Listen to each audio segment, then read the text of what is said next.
Good morning, everyone. As the last few people are coming in, welcome to the final day of our conference on catastrophic risks. Today's day is hopefully that moment of satisfaction at the end of hearing about so many global risks over the last 2 days.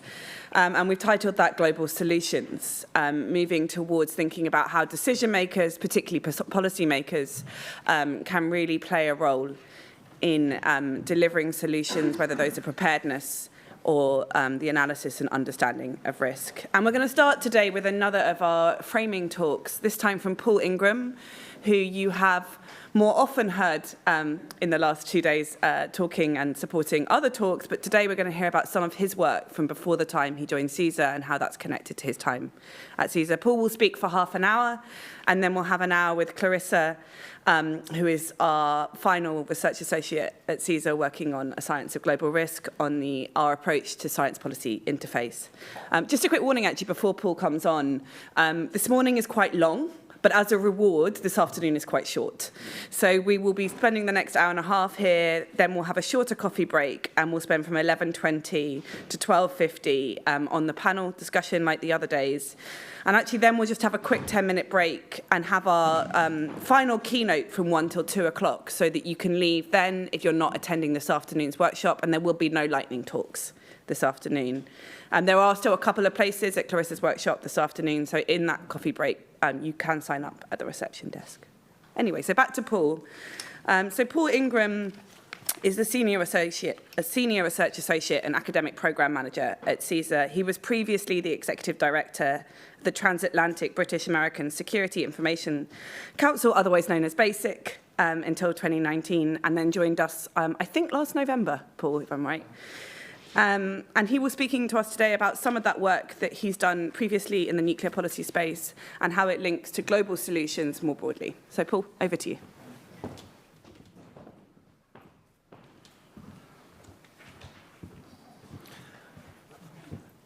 So, I'm a bit nervous because my successor's in the room and she's much better than I am. So I will try and step up. There are 3 words that Robin had on her presentation that I thought summed up mine. So I hope that you don't feel like this is just a repeat of what Robin was saying.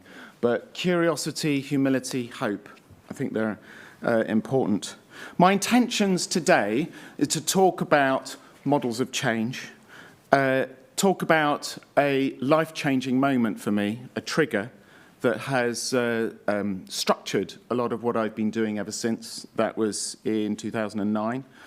I'm going to talk about a particular iteration in which I tried to live to that trigger, and I'm going to try and leave a challenge with you at the end. But today we are talking about the interface between science and policy. I'm not a scientist, although I was trained at school as a scientist. But I've been dealing with the science-policy interface more from the policy end throughout my career.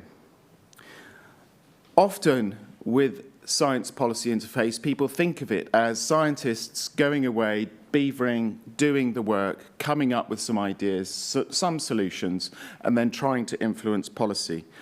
Unfortunately, politics is messy, and that ideal doesn't often work. It also has a lot of power involved, and people take power, they grasp it, they impose it. It's a difficult thing. I used to teach at the National School of Government. It's one of the things I have done. I taught on their top management program, which was their flagship program for the very senior civil service, and a large number of the most senior civil servants passed through my hands for 3 days. And we would take them through a process of looking at systems approaches. So that's holistic thinking and it's pluralistic thinking.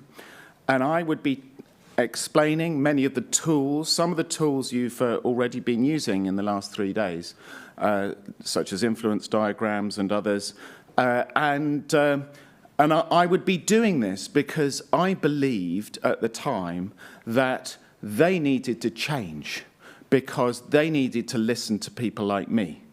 a bit like many people in Cambridge like to think that the policymakers need to listen to them. And my message to them was, the more people you have in the room of diverse perspective, the more you'll get stronger decisions. And here's some tools in which you can do this. Anyway, after doing this for 2 or 3 years, one of these guys came up to me and he said, this is brilliant. How do you do it? This is brilliant. I'm going to do this in my government department. How do you do it in your political life? They all knew I was a politician at the time. And I looked at him, and it was a road to Damascus moment. It was like, I'm teaching what they need to, I'm teaching what I need to know. And I hadn't been applying those lessons of pluralism and holism in my own life. Politics is often seen as a battle.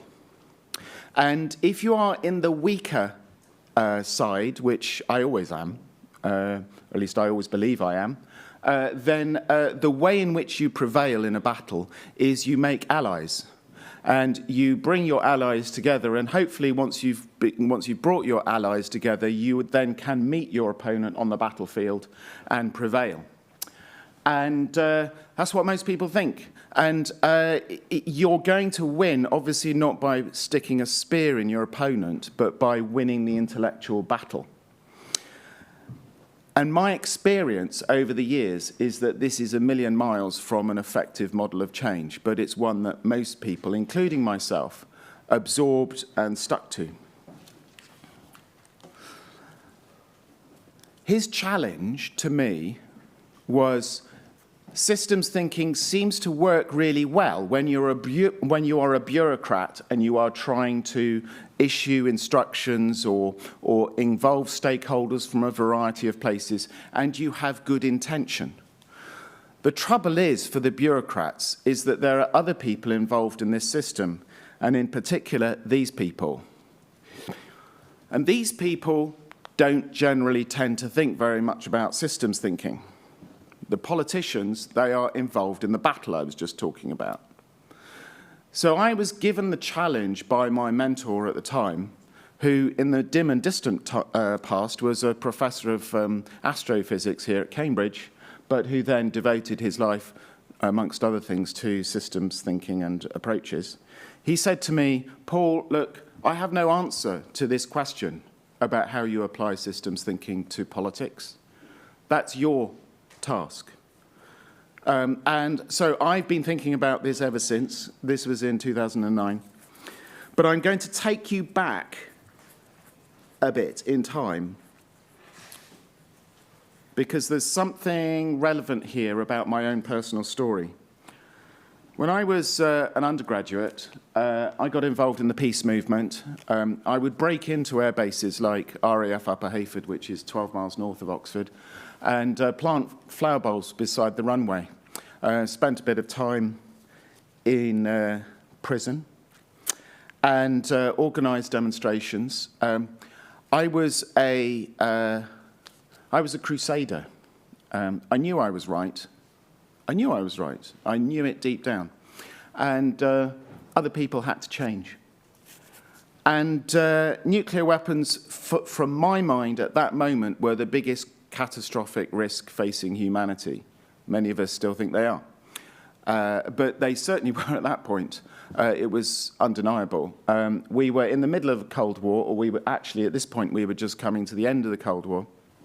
And people had no idea about how we were going to get through this. In fact, I was convinced as a teenager that we wouldn't get through it. I didn't think I would see my 30th birthday. And here I am, 54, which feels like quite an achievement. I went through a whole set of processes and journeys. I got elected as a Green politician. I ran some of the massive demonstrations against the Iraq War in 2003 with Jeremy Corbyn and others. I got involved with processes that were very much about pulling allies together and trying to prevail on the battlefield. Now, any number of those protests, you could say, had almost zero to no impact.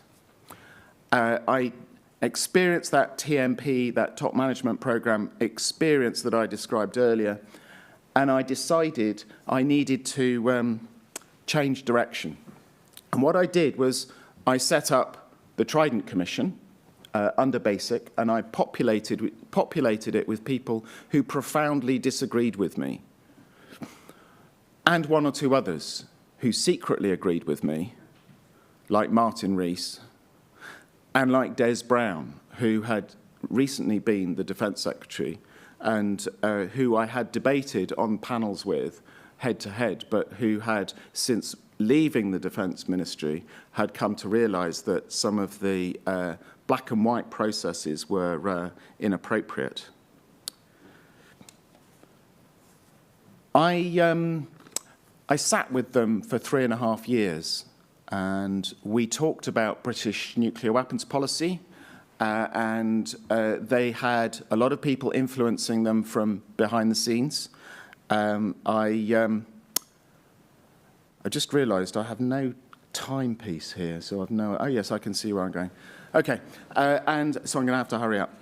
And anyway, cut a long story short, we finished the Trident Commission with a report that basically said 3 things. One was Britain is not yet ready to get rid of its nuclear weapons. Number 2 was we don't have enough information to tell whether submarines are the right system. And number 3 is Britain isn't doing enough to achieve multilateral nuclear disarmament. And so, so taking that on, whilst I disagreed with almost everything that came out of that Commission report, it was for me a signpost of what I could do, what we could do in BASIC to actually have impact. It was to move away from what we had been doing, which was to focus on Trident and upon quite a parochial question, onto how Britain could do most to promote multilateral nuclear disarmament. And notice that that is an inclusive question. It's a question that straddles the already established tribal perspectives. So what we did at BASIC was we then started thinking about how we do that. And I got involved in a conversation with a bunch of people from the Swedish Foreign Ministry, one in particular, and we cooked up this idea about the stepping stones approach, which I will talk about in a minute. But I'm going to tell you a bit of a story first. It involves a close friend of, or colleague of Andy, who was here yesterday, a guy called John. John and I were sharing an Airbnb in New York. But it was a tiny single room, and we were staying there, and I had this final sales pitch to make to the Foreign Minister of Sweden with Marion at the back there. And the 3 of us turned up in that room. And I talked about how I had broken into air bases and done this and that, and my opposition to nuclear weapons had not shifted much, but my methods had changed. And this is why we had to engage with the stepping stones approach. And John said, look, Minister, I am Rear Admiral John Gower. I was the Assistant Chief of Defence Staff, and I had the command of nuclear weapon submarines, and I believe passionately in nuclear deterrence. But my methods have shifted, and we are cooperating. And the rest of the meeting was just fluff, because I think that moment demonstrated the opportunity there is when you start to open to the possibility that you may be wrong. That's really, really tough, particularly when you've devoted your whole life and career to trying to get rid of nuclear weapons. I still believe that I'm right, but I could be wrong, and the belief is the important thing there. And the interesting thing, and I've said this to a few of you, the interesting thing, I think, is that John cooperated with us not because we were middle of the road, because we're not. He cooperated because we have a very different perspective to him. And we were prepared to listen and engage. There's the picture from the top there. Don't know if Marion remembers. Okay, so I'm going to go through the stepping stones approach very quickly. And this is where I'm going to be particularly nervous because I'm going to get it wrong. But anyway, so stepping stones approach. Those are the objectives. It's about engaging in a situation where people are highly polarized and they're not listening to each other. They're stuck. And we are part of that problem. And recognizing that one is part of the problem is a very important part of the step of progress and growth, just like it is for individuals, human beings in all of our struggles we have personally. This is very much about recognizing that challenge. It's about being adaptive. We started off thinking about the stepping stones approach as an expression of steps within steps. The international community already had an agenda for nuclear disarmament. It just wasn't going anywhere. So we had this idea that we needed to have an incremental process that would give a very practical move and approach, but that would have radical objectives. But ultimately, this is about building trust. Here are some of the core beliefs. They involve dimensions that recognize the interdependence of states, that states start to realize that their security depends upon others feeling secure. It's about essentially recognizing the strength of a common security approach, where you're trying to build security with states, with people that see the world profoundly differently to how you do. One of the ways in which we took the diplomats through the process of recognizing the strength of this approach was what we call polarities. It is a framing that looks at the world more in terms of balancing competing objectives. Because when you're dealing with complexity, you're dealing with situations where people do profoundly disagree with each other. And most of us drop into a conflict relationship. What we were talking about was trying to encourage people to see the world in terms of this being more of a tension that exists not just between people, but within each one of us. And to give you the strongest example we used the polarity of disarmament and deterrence. Now, I don't believe in nuclear deterrence, but I think all of us have to recognize that some dimensions of deterrence operate throughout our lives. Disarmament is an objective that is important to everybody, wherever they are in the system, because without some element of disarmament, you end up in arms racing. Both disarmament and deterrence have positive and negative dimensions to them. I believe that we are far too far in the deterrence dimension and we need to move towards disarmament. But that's not to say that everybody who says that deterrence works is wrong, because they're not. Deterrence does work at times. So it then becomes a conversation about managing that polarity rather than which tribe you exist in. And that overcomes the challenge that many of us trying to influence policy drop into. Notice that it is inclusive, as I've just said, and it involves an element of consent. So when we engage with officials talking about polarities, we are talking about drawing people in by their own free will, if you like, and we're doing this from a place of humility. Okay, so these are the features of the stepping stones approach. Three of them we identified. One is that it is holistic. It's looking not just at a particular part of the system, but it is at the whole system, at the relationships. The second dimension of the stepping stones is that it is pluralist. And in that sense, as a pluralist approach, it not only tolerates diversity. When I was younger, I used to use the word toleration quite a lot. I tolerate people. I don't use that word anymore. We're going beyond toleration here. We're actually encouraging and valuing diversity because decisions that are made where there is diversity are stronger, more multidimensional, and reflect the complexity of the situation more effectively. It's pluralist in that we are moving towards empathy and ultimately towards compassion, which is a real challenge. You know, the Russians have invaded Ukraine. There are tens of thousands of people who are dying, hundreds of thousands of people who are suffering. Can we have compassion for that decision to invade Ukraine? The thing that really sets the stepping stones approach apart is its incremental process, and I'll just describe that for a second.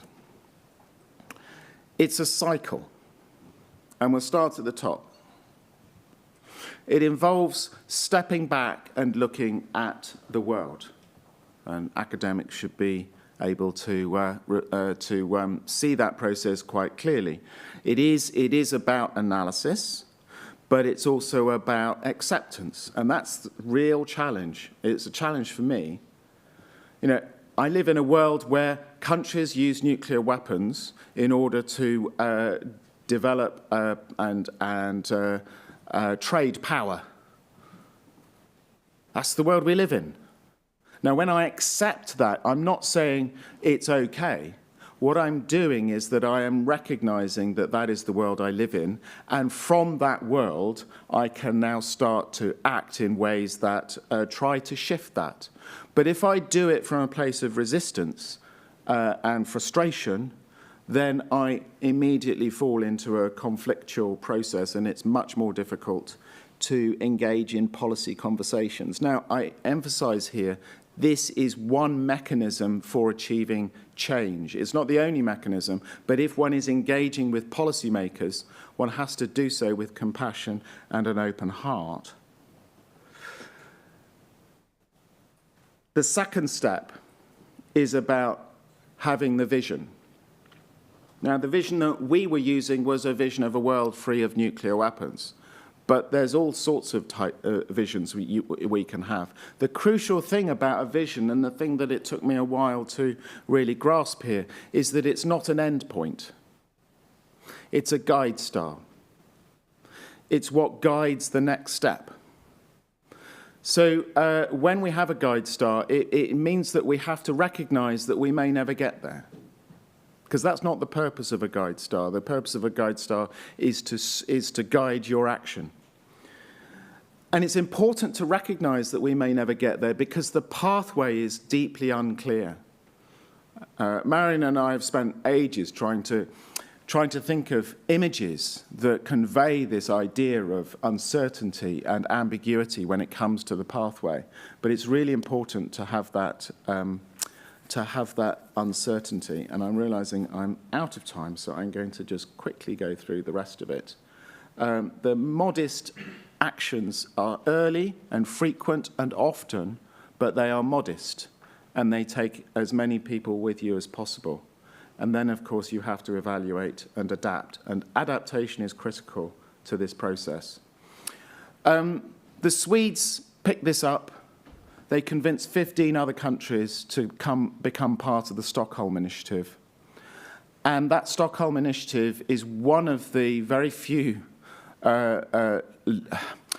lights of hope in what is otherwise a very dark process at the moment around nuclear non-proliferation diplomacy. They involve some quite influential countries there. They're all non-nuclear weapon states. They're in all 5 continents. They are representative of non-nuclear weapon states that are close to the US and who are very conflictual to them. Some banned treaty states and some umbrella states. And I'm going to finish with my challenge to you, which comes out of the stepping stones approach. And that is, how do we transform our policy approach to global catastrophic risks so that we address the underlying causes arising from our collective lifestyles and the way we organize ourselves? Because I think that's my challenge that arises out of the challenge that I was given all those years ago back at the National School of Government, so that we're motivated not by fear, but by hope, by recognition that we are part of the problem, and that when we recognize that, we need to be going beyond the global catastrophic risk itself and thinking about the way we organize society more effectively. Okay.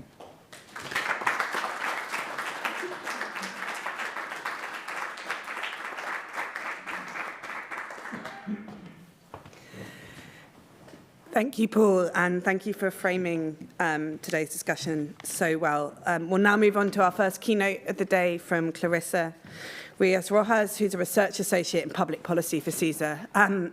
But she's much more than that. Clarissa is also a science diplomat working at that interface of science and policy making most of the time.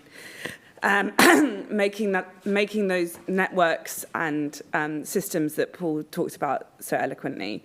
Clarissa's going to speak to us for half of the 10 to 11 slot, maybe a bit more, and then we'll take some questions afterwards. As always, if you're watching online, there is a thread specifically related to Clarissa's talk, and you can also ask questions in that section at the Discord, and we'll make sure that some of those make their way to Clarissa on stage. Clarissa, your slides are here, and the stage is yours. I'll come and join you for Q&A after.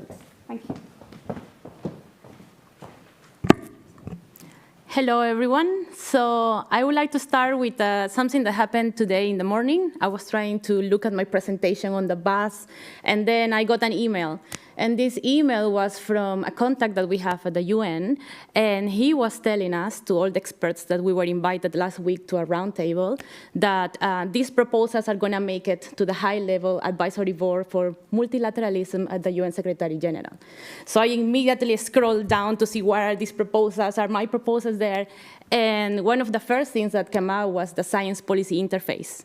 That was one of the things that I was trying to push during those conversations. And then there was also creating policy transfer offices at universities, which is also something that I dream to have everywhere. And then creating a global catastrophic risk unit or office in the United Nations, and having policy risk officers. I mean, a lot of things that were like, oh, this is so great, I'm so happy that this is happening, and there must be something that we are doing right. And I want to tell you how that thing happened, because some people that made it happen are sitting here. And if I don't tell you at the end of the presentation, please remind me to tell you exactly how we went from here to here. So I was asked to do a presentation today about designing practical solutions for the management of global risk. So this is what I was hired for. And what I want to show you today is exactly that person that is there navigating that journey and what has happened in the last 2 years. So please join me in this presentation. And if you want to know if there is something for you here, I think it's fair for everyone, because you have to answer emails and do work. So let me tell you. One of the things that I'm going to do is to share some lessons, my failures, my achievements, and then with this, I hope that we start a conversation of what you are doing at your institutions or what is close to your heart and you want to start doing. With inspiration, I just hope that if you're a researcher and you have that bug inside you saying, like, I want to do something else with my research that is going outside academia, maybe this presentation is for you. And with bi-directional communication, I want to know, are you doing science policy interfaces at your institutions? Are you focusing your work on policy? I want to know, at CSER we want to know because we want to exchange knowledge and grow together. And the last thing is an invitation, and I'll let you know an invitation at the very end as well. So when I come to CSER, I had to do this planning, of course, like how am I going to develop during these 3 years ahead. And one of the things that I wanted to focus on was to know what has CSER been doing so far in terms of policy. What are the lessons learned? What can we use as basis to keep building from that?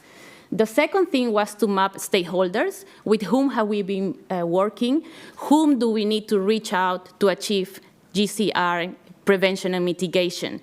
And also, I also thought that public relations are very, very important, because even when CSER and institutions that are alike are doing excellent job, not everyone knows about them. Not everyone have dinner tables where we discuss about nuclear winter and AI, super rising, and etc. So how do we do this? So I thought that if I do a combination of those three different parts of work, I will build networks that will open up opportunities for me to influence an individual level, but also for CSER and for external stakeholders to influence collectively.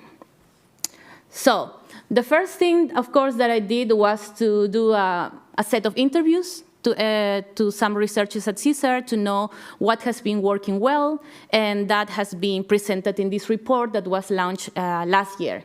So if you are interested to know what are the different pathways that a researcher can do to influence in policy, we have study cases, we have the skills that researchers need, we have even like a step-by-step guide of the things that you should do before, during, and after doing research in global catastrophic risk. What topics are on demand? Which are the institutions that are very interested to know more about your research? So all of that is in that report, thanks to all the excellent work that CSER researchers have been doing for the last 5 years. I recommend you to take a look if you want, and if you don't want to read many, many pages, you can go to the YouTube video where we did the launching of this report, and we talk a little bit with other stakeholders about what's the significance of having more research being into policy, feeding into policy. We had Max Tegmark from the Future of Life Institute joining us and discussing this. We also had the head of UNESCO Peru, and we also had a representative from the South African Science Academy. And we had a really rich conversation, and I think that having more voices from the Global South is also key for having global conversations about global catastrophic risks. So the second thing, if you remember the 3 circles, was about public relations. And I think that here there was a more building process and a strategic process, because I thought, if I want more people to talk about these things, I need to reach out to the media. I need to reach the podcast. I need to reach different stakeholders that are my windows to the world, where I can present all the work that we are doing at CSER. So you can see there some pieces that I managed to reach out to them, or some of them invited me through CSER to be part of some of the people that they interviewed to talk about these risks. And as you can see, I could have Peruvian newspapers talking about global catastrophic risk. And my favorite one is that one that says, Clarissa can see the future. Because a very far relative that I never heard of reached out to me, and then she said, Clarissa, I saw your paper in the, in La República, and this thing is happening with my husband. Can you tell me if he's cheating on me or no? And I was like, I'm not a clairvoyant, like, bless her, but it was very funny. And to be honest, when I started working at CSER, and I will say that I work on on existential risk, people will think that I was working with psychologists. And when you reach 50 years, 60 years, 30 years, and you have existential crisis, so some people will ask me, like, oh, you work on this? I'm having an existential crisis right now. So these things are part of the documents and tools that I use when I want to introduce someone new to this field. So I will say, like, have you seen this paper, or have you seen this thing, or have you seen a podcast that I did? And that's the part when I also try to reach out to different podcasts and universities and institutions that I'm working on science advice, for example. One example is the Geneva Center for Security Policy. They do a lot of executive courses to diplomats and to civil servants, so that's a perfect place to talk about GCRs. So I was invited to do one of those conversations.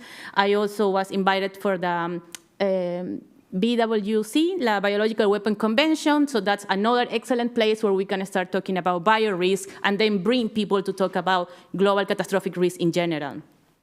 Then some other examples also include the Embassy of the UK in Portugal was interested on the Science-Policy Interface. So since those are one of the things I do, I could talk about global catastrophic risk. And basically, this is just to show you that there are different ways that you can use your different topics or areas of interest to bring a little bit, to be a window to talk about global catastrophic risk. And the Science for Policy podcast is from SAPIA. So this is a group of scientists that are advising the European Commission. Of course, I had to be there as well. And how many of these things do you think I was invited for, and how many I was looking for them? Like 50-50, 90-10? That's a secret. But I can tell you later. And yes, I mean, all these different organizations have been, for me, a window to do network, to meet more stakeholders, and to think about what we can do together. And then something that I would like to emphasize is that GCR community and academics have been doing an excellent job that so far, unfortunately, has been just staying in the north. So part of this planning for sure had to include, like, how do we bring this to the global south? And of course, the first thing that is gonna impede us that is that the language. And unfortunately, I just speak 2 languages, which is English and Spanish, but I try to do it my best effort. So you can see I made a presentation from CILAC. Follow CILAC is where all the scientific community in Latin America gets together to talk about science, and one area is focused on science and policy, so I use it as well to talk about GCRs. There is a podcast that is focused on foresight, and then they were interested to see about what's foresight and GCRs, so I was invited there. And then in Saudi Arabia, the university also invited me to be part of a panel, and I thought that was quite interesting to go and to try to, even with English, just try to enter into that world, that the MENA region, the African region, that is not very well associated with global catastrophic risks. And also I did some presentations in Malaysia, one for the university and one for the APEC, talking about what's the importance of science policy, and again, GCRs. And I also want to bring the attention to Riesgos Catastróficos Globales, which is GCRs in Spanish, and I think Juan is here visiting us today, so please also talk to him. So at this point, I was already fulfilling 2 of my big bubbles, let's say. Like, I knew what CSER was doing, I knew what CSER was really good at, and I was building public relationships, and these 2 things really helped me to have like a mapping of stakeholders. And as I said, this helped me to build networks and, most importantly, create opportunity for me to influence at the first level in an individual level. And here I want to just, I chose 4 examples that more or less represent what the work of CSER has been in the last 2 years. So the first one is the Framework for Global Science. And this is a new scientific agenda for the Sendai Framework. So what the COPs are for climate change, the Sendai Framework is for global risk. And after 11 years, they decided that we need to update our scientific agenda. And we need to, be thinking what's going to happen in the future, what's going to happen now, and what do we need to innovate. They asked a group of experts to come and be part of the group that was advising the core group, drafting it. And I managed to find my way on how to become one of those advisors. And of course, when they send you these reports, as an advisor, if you have already worked in this type of exercises, you will comment on the Word document. But of course, if you want to achieve more, you have to do more than what they are asking you. So I will bring all my ideas or the opportunities to the center, and then have like a collective discussion about what are the things that we can bring to the new Sendai scientific agenda. I collected those ideas. And after that, I made a video on YouTube that was, of course, hidden just for the person with the link. And I make a video saying, like, so this is what we think, you should do this and that. And these type of things, I think, creates trust, as Paul was saying. They can see your face, they can hear you talking, they can see you move your hands like a crazy person. Whatever it is, it makes them feel that you're also interested in helping them. And that, I think, was also a way for me to talk more with the lead researcher of this project, which later became part of the Science-Policy Interface, but I'll tell you that later. So that's one example. And the great thing about this report is that from 8 priorities, 3 priorities are now focusing on existential risk, which is like a major thing next to the UN Secretary General report on our common agenda that also focus on the future and global risk report and future generations. The second thing that I also thought will be very interesting will be to associate myself with an organization that works very well with the private and with the industry. And to my eyes, the World Economic Forum does it really well. So as well, I managed to be part of the Global Future Council on Frontier Risks. One of the members of this council is the director of the UN Geneva, for example, which brings a lot of experience, a lot of ideas to the group. And this is enriching for me. And this also is another channel for me to talk about GCRs. And we have written some white papers, and in those white papers we have reference to the work that CSER researchers have been doing for the past 5 years. There are also policy reports that I did with my colleagues at CSER, and we are talking about existential risks as well. The other thing that I was also very happy to be part of is that Lord Bird at the Parliament in the UK has been pushing for the idea to create a bill for future generations' well-being. And of course, they asked CSER to please bring some of their experts to come and join them and help them to advise them. And of course, I said, like, me, please, I want to be part of this group, please let me in. And we were having like many sessions with their like workshops, and we were feeding also into this. I think this is a very historic piece for the UK, and I'm quite happy that this seems to be going forward. And the other thing is we have been also doing submissions of evidence to the UK Parliament. And after that we have been doing that, we have been uploading it into Apollo, which is an open source place where anyone in the world can access. And specifically this foresight for unknown long-term and emerging risks that we wrote at CSER has been having a lot of attention. And I know because every time that someone wants to see that paper, I receive a notification saying to please send a copy. So this is some of the work that as a, let's say, individual level or only as at CSER level we have been doing.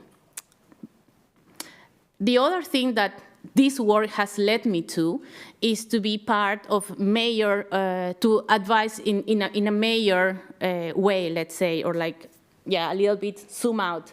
And that's, for example, when I have been asked to come to the Biological Weapon Convention and do a presentation to the meeting during the meeting of experts. Or, for example, some weeks ago, the OECD Foresight Office is trying to do more on global catastrophic risks. So they say, Clarissa, please come and help us think how we can do it. And one of the things very important that also got from that conversation was we need more voices from the Global South. How do we make it happen? How do we make people think about these issues and a foresight? And then what I was telling today when I just started the presentation, the opportunity to be part of this high-level advisory board advisors came out, and that's also something that I'm going to tell you later. So now, let's go from individual to collective. So something that at CSER we are going all in, if you play poker, is to go and strengthen the science-policy interface. Because I think that this is our best tool at the moment and how to make things happen. And for doing that, we thought that to build this community, we have to start small. So from the global catastrophic risk academic community, we started focusing on the people that has already have some experience in policy. And we are bringing them towards us. And from the policy community, we are not interested in the policymakers at this moment. We are interested in the policy brokers. So the institutions and people that, again, are going to open windows for us, that understand the policy landscape, that understand the limitations of time and topics, and then they can give us all the information that we don't have because we are still in the academic world. And that's how we try to put them together. So now that we have these two groups, we started with a group of 30 members. Half of them, more or less, will be academics, as I said, and the other ones will be policy brokers. What we want to do through a series of workshops and monthly meetings is to make common understanding. How time works for an academic at the university, how time works for a policy broker or a policy maker. Are we talking about years and months versus hours and days? We also want them to understand what are the methods that our researchers are using in foresight, for example. We want to understand what are the needs that these policy brokers have. Do they need more research? Do they need more concrete policy ideas? What do they really need? And by understanding the limitations and building a common language between these two groups, what we want to build is trust. And when we brought the group together, everyone was very excited about, okay, let's do a policy brief, let's do a policy report. But I think like what we need to do is to focus on the group itself. Like, how do we make a group to be resilient, to be cohesive with time? Because we work very well sometimes. We want to do a report, we do an expert elicitation, we bring experts, and then it finishes, we made a publication, and then we try to do a little bit of dissemination with policy. But what about having something that, it's work, it grows, and we can achieve and have many different ideas being born in this group, not just that comes from one side or the other one. So basically, the expertise that we try to bring in this group is categorized in this way. We have people that is very focused on AI, nuclear, bio, financial risk, science diplomacy, government science advice. We have that type of expertise on the academics. And then from the policy, what we want is the regional knowledge, like how policy works in Latin America, how does it work in Europe, what are their knowledge on disaster risk reduction, what are their best practices in security policy on nuclear risk. And that's why we sort of thought about this profile of the people and organizations that we want. And then we went into the next level, which was to identify where are they working. And that's how we gathered this first cohort and first group. So you can see from the GCR community, all the communities that you already know will be there. But there are also communities that are working on GCRs without putting the name that we work on global catastrophic risk. So, for example, we invited people from Jamaica, from Brazil, from the University of Singapore, from the University of Japan, that are also doing some individual work, being natural disasters, or being AI, or being some other one. In October, we had these workshops, and of course, I didn't do these workshops by myself, and this is another key moment, I think, for everyone that has to remember that phrase that says you have to surround yourself with people that are more brilliant than you. And based on my experience, I had done some workshops before, and what happened before is that I will tell these facilitators what to do. And I didn't want to repeat that, so in this case, I seek for other groups, and that's how I found the Simon Institute for Conrad and Max. I'm here, so they can tell you more about that institute. And with them, it was such a rich opportunity to co-create together. So I brought my knowledge, they brought their knowledge, and then we together made some workshops for the people that were coming. And I think that's something that I will, I will foment, that's a Spanish word. I will try you to think about these things in order when you're doing this type of work. And some of the workshop outcomes, of course, was to think, what is our mission, what is our vision? And I think like as a mission, what we want to do is to build an expert group that is capable to effectively working together and to think about the global governance of global catastrophic risk. By the use of what? Of scientific evidence, that's what academics bring, and by the use of diplomacy, that's what the other part of the group brings. And with vision, we, of course, are thinking about a future where all species can thrive, not only humans, and that has been achieved because GCRs and X-risks have been prevented and not just mitigated. This is not set in stone. This, at the moment, is what I drafted for the report I wrote. This is something that we are going to discuss with the group to see if there is an agreement. Everyone is happy with this mission and vision? Perhaps not, but we have not reached that place yet because we are planning to bring all of them in person in October. And what has happened so far is that we have done a mapping of participants. What are they doing? Where are they working? What are the topics that are relevant for them? What are the things that they need? We are developing mechanisms of communication, and that includes having a LinkedIn group, an email that comes every month, and then a Google Drive where I upload the videos of the meetings that we have, for example. And of course, we have the monthly meetings, which is an excuse for them to meet constantly, to get to know each other a little bit more, and to build trust again. And then there is a handbook that is a report that I have drafted that is going to go into all the participants again to have agreement. one of the interesting things that we also had at the workshop is what do they want to do? What are they most interested on? So in the area of how to improve research capacity, there are some very interesting points there. For example, a research agenda for GCR policy relevant questions. That's great because that's something that at CSER already we have done a little bit. Training of researchers on understanding and engaging with policy processes. That's something that we need and we should be doing it more. And that's something that, for example, the Simon Institute is one of the ones that are providing this type of workshops for scientists that want to understand better the policy world and want to contribute to it. In terms of engaging in policy, you can see there are a lot of things: training of policymakers, a list of GCR policies, a checklist of influencing policy making. So we wanted to know what the group wants, when do they want it, and how, if we have the capacity to do it. And when I said that we are having monthly meetings with the excuse to have more people talking and meeting, what I mean is this.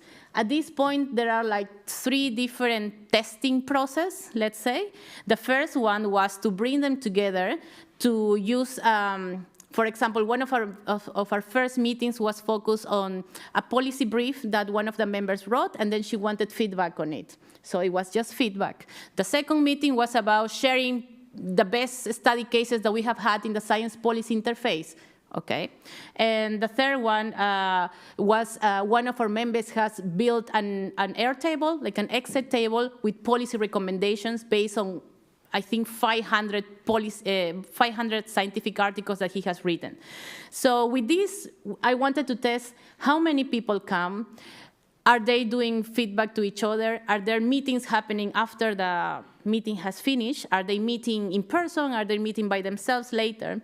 And then the next meeting was, okay, now that we tested these 3 ideas, which is they don't have to do much more than just give feedback, let's see how they react when we bring an external stakeholder. So we brought the Biological Weapon Convention representatives to show what are the 3 models that they are discussing at the moment to create a science and technology advisory board. So there were, I think we had 10 people coming to that meeting, or I have to double check, between 10 and 12, and we gave advice in this case. And now our next meeting is going to be another testing. I want to see how many people comes to a meeting when we say, okay, now together we're going to try to fit into the Summit of the Future, which is happening next year. Through one of our members, we have a window of opportunity to come up with policy, concrete ideas of what they can do. So let's try to work together and see how we can make it happen. And by the way, this is what's happening at the workshop in the afternoon. So if this is something that calls your attention, please come. And so with the next steps for this group will be that for me, June and July is going to be a lot of assessment. I'm going to see I'm going to write on the report that I have at the moment, what went good, what went right, what went bad, what can we do to improve. For example, there are people that I invited to this group that I thought that it's impossible they don't come to the monthly meetings. I mean, and they didn't came, right? There are other people that it was a bit risky because they are so senior. They are directors of a whole institution that gives advice to the Americas, to Asia. And I thought, like, this is going to be tricky, but I want to see if they come. So he comes half the time. And when he doesn't come, he sends me an email. And of course, I mean, this could be failures because I made a mistake when I was evaluating these people to join the group. But we are not going to stop there, right? We are going to see this is a lesson learned. So now what I'm doing is to look for people with the same profile or someone from their own institution to come and replace this position, because we want people that come and are interested to work with us. And I really don't want to be the person that is like a kindergarten teacher telling them, tomorrow we have a meeting, are you coming? I think that at this point what we want is to work with the people that is very focused on that, and we already have them, so we now just need to expand a little bit our group and be able to have more people that is interested to work with us. And of course, as I mentioned, in October we have an in-person meeting, so that's for sure happening. And I also want to see if the virtual world, when it becomes to reality, the real world, it also has another type of feeling or production of the things that we can do together. So at this point, you already imagine that the invitation that I have for you is, do you want to join the Science Policy Interface group? As I said, we are going to be working together. We're going to have to be bonding together as well. And I think this experience and being part of this process is very timing, especially now when finally we have GCRs and X-RIS being part of the UN agenda, which is going to be part of the agenda of different state parties and countries. So now is the time, I think, that we go from knowledge to action. And please, if you are interested in this, come and join us. And as I said at the very beginning, was there something for you here in this presentation? I think I covered 2 of them. And the second thing that I want to say is that I hope that this presentation could inspire you and your institutions to do something like this. Because the idea is not that we are the ones doing it. The dream is that everyone is doing it. The dream is that everyone has a science policy interface being built in their own institutions, being GCRs, being alleviating poverty, being whatever is what is close to your heart. And the second thing is that this is V or bi-directional communication. So let's open the discussion. Let's be open about what our failures are, because I think sometimes we just focus on, this was my success, and this is great, and my scientific career is going great, when I think we should be more honest to each other, because these vulnerabilities allow us to create bonding and allow us to create action together as well. So I said that I will finish telling you how this thing with the multilateral high-level panel happened. So Angela Kane is one of the members of the Science Policy Interface, and she is here. Thanks to her, she talked about us to Adam Pei, which is a person that works at the UNCPR, which is like a think tank from the United Nations, but also the University of the United Nations. So this person is the one that was creating all the roundtables to advise the high-level panel on multilateralism. So thanks to Angela, Max from the Simon Institute and I were invited. So when we were at this meeting with 30 experts, we had at least 2 voices, and Tobior was also there, 3 voices talking about these ideas of GCRs and existential risk. And from what I saw today on my email, from all the policy recommendations they attached 2 documents that is going to go to this high-level table. These 2 are like policy reports. One of them is the science policy report that I drafted, thanks to all the excellent work that we do with the Science Policy Interface, because they think that this is like an excellent example of a concrete initiative that we can copy at the UN. So am I too naive to think this is something good? I mean, I think this is the place where all the policy brokers and all the people that has been doing this work before me can tell me it's not going to go anywhere. Well, we will see, right? But how do we make it go to the next level? And that's why we have this conversation today, and I hope that this is the beginning of more conversations between all of us. And this is just a comic that we did for a bioengineering scientific paper we did, because we thought like we have to innovate. And as Angela, I think Angela Kane said about virtual reality, we thought like maybe comics could be some other way that we can engage people and young people. So you can go and see it. It's in English, Italian, and Spanish. It has 3 different scenarios of the future. And the only indicator I have is that we got more media requests. I have not had anyone approach to me and say, like, I saw your comic, please tell me more about policy on GCRs. So that has not happened, so I think like I have to keep innovating and doing some other things. So happy to receive your questions, and thank you so much.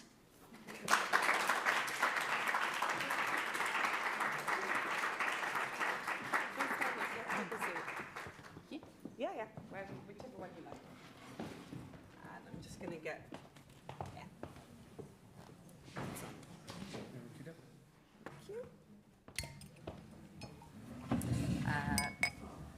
So thank you, Clarissa.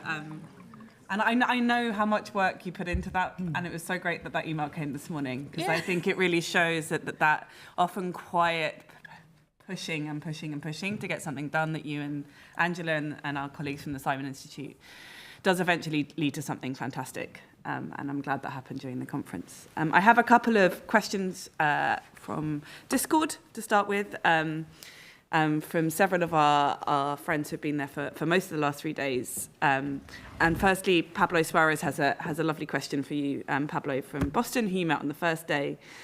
So he asked, what is the appetite for unconventional trust building amongst those that attend these high-level events? Is there scope for investing more in serious but fun ways to help people use humour to feel comfortable and connect and be creative in the face of the unknown? So do you see that amongst those high-level stakeholders that you're engaging with? Something that we did at our workshops was an icebreaker, and the icebreaker was to say 2 lies and 1 truth. And that's how we discovered that one of our members has been featured on a Netflix documentary. And that was quite fun, and then that was a good excuse to reach out to this person and talk about that. So I think that's, in terms of fun things that we have tried to innovate, that's the only thing that we have done so far. I'm learning a lot from the person that was on the first day doing the icebreakers. I think that's something that we really need to liberate tensions and make people more, like get out of these titles and all the things that we associate with them and just bring them as seeing them as friends and collaborators. Great. And I think, so Pablo, who asked the question, is the guy from the first day. Oh, Pablo, okay. But that he's coming to visit CSER in September, and with your workshop in October, I feel like we can make some of that happen, hopefully, here. There's a few questions from Ray Taylor. I'm just going to take the first one, which I thought was super great as an idea. So would you like to see a 24/7 panel of global catastrophic risk experts and interpreters that the White House or Madrid or Beijing or Tehran or Moscow could call on to get expert X-risk advice in a planetary emergency? So kind of a grand court of superstars of X-risk that can be pulled on in those moments. Well, this goes together with an idea I had, because you see all these apps, and well, okay, I don't know the name of this app, but it would be great to have an app that you also have a lot of profiles of scientists with different level of seniority, and that you can just have like a phone call with them. So yeah, I definitely think that this is something that we should try and see where it takes us. Great, and kind of bat phone to the GCR experts. Yeah. All right, I have 2 more quick ones, and then we'll go to questions in the room. And Tom's already ready on that. So next one was, could you share some more insights on your engagement with the Future Generations Bill in the UK? Oh, okay. Well, it was quite excellent, because there were like 7 or 8 different things that they wanted to pursue or to ask the advisors on how to go, and there were 8 different sessions, and on these sessions they presented basically what they wanted to do, and then we engaged in a conversation about what was the feasibility of that, or if we have other learnings from other countries that we can build in. And I think this happened in March last year, so I think the bill has been in discussion since July last year. I may be wrong with the times, but that was more or less our involvement. Yeah. Okay, thank you. And that was from Yi Kwang Heng. And the last one is from Christophe Hua. That's a French name, and I'm awful at French, so I'm sorry for that pronunciation. And so she's asking, how are you experiencing the perspective on the priorities of global catastrophic risk in the global south in the interactions you have? So I think she's asking what kind of level of pickup you've seen or response you've seen amongst those global south stakeholders. Yeah, I think in the global south, the GCRs that I usually use as an entry point will be the extreme consequences of climate change. And then depending, for example, if they are a country that has a volcano, of course, that will be another entry point on GCRs. But they are not going to be thinking so much about AI risk, because we have other types of priorities, and they are related with health and education, and it's not part of the top 10 things that are on the government agenda, I would say. And now coming back to the idea of the bat phone and what you had there, now that I have some time to think, I think one of the problems that we have is that the research that we do is too enclosed at scientific organizations. And that's the problem why they will not know who to call, or they will call the ones that they already know they have worked with in the past. So I've been asking all the time, like, do you have a database where I can, put the name of my colleagues for next time that you have something like this? And I feel that it's quite informal, and it's also happened in the moment. So if they need it in that moment, it's like, who do we know now?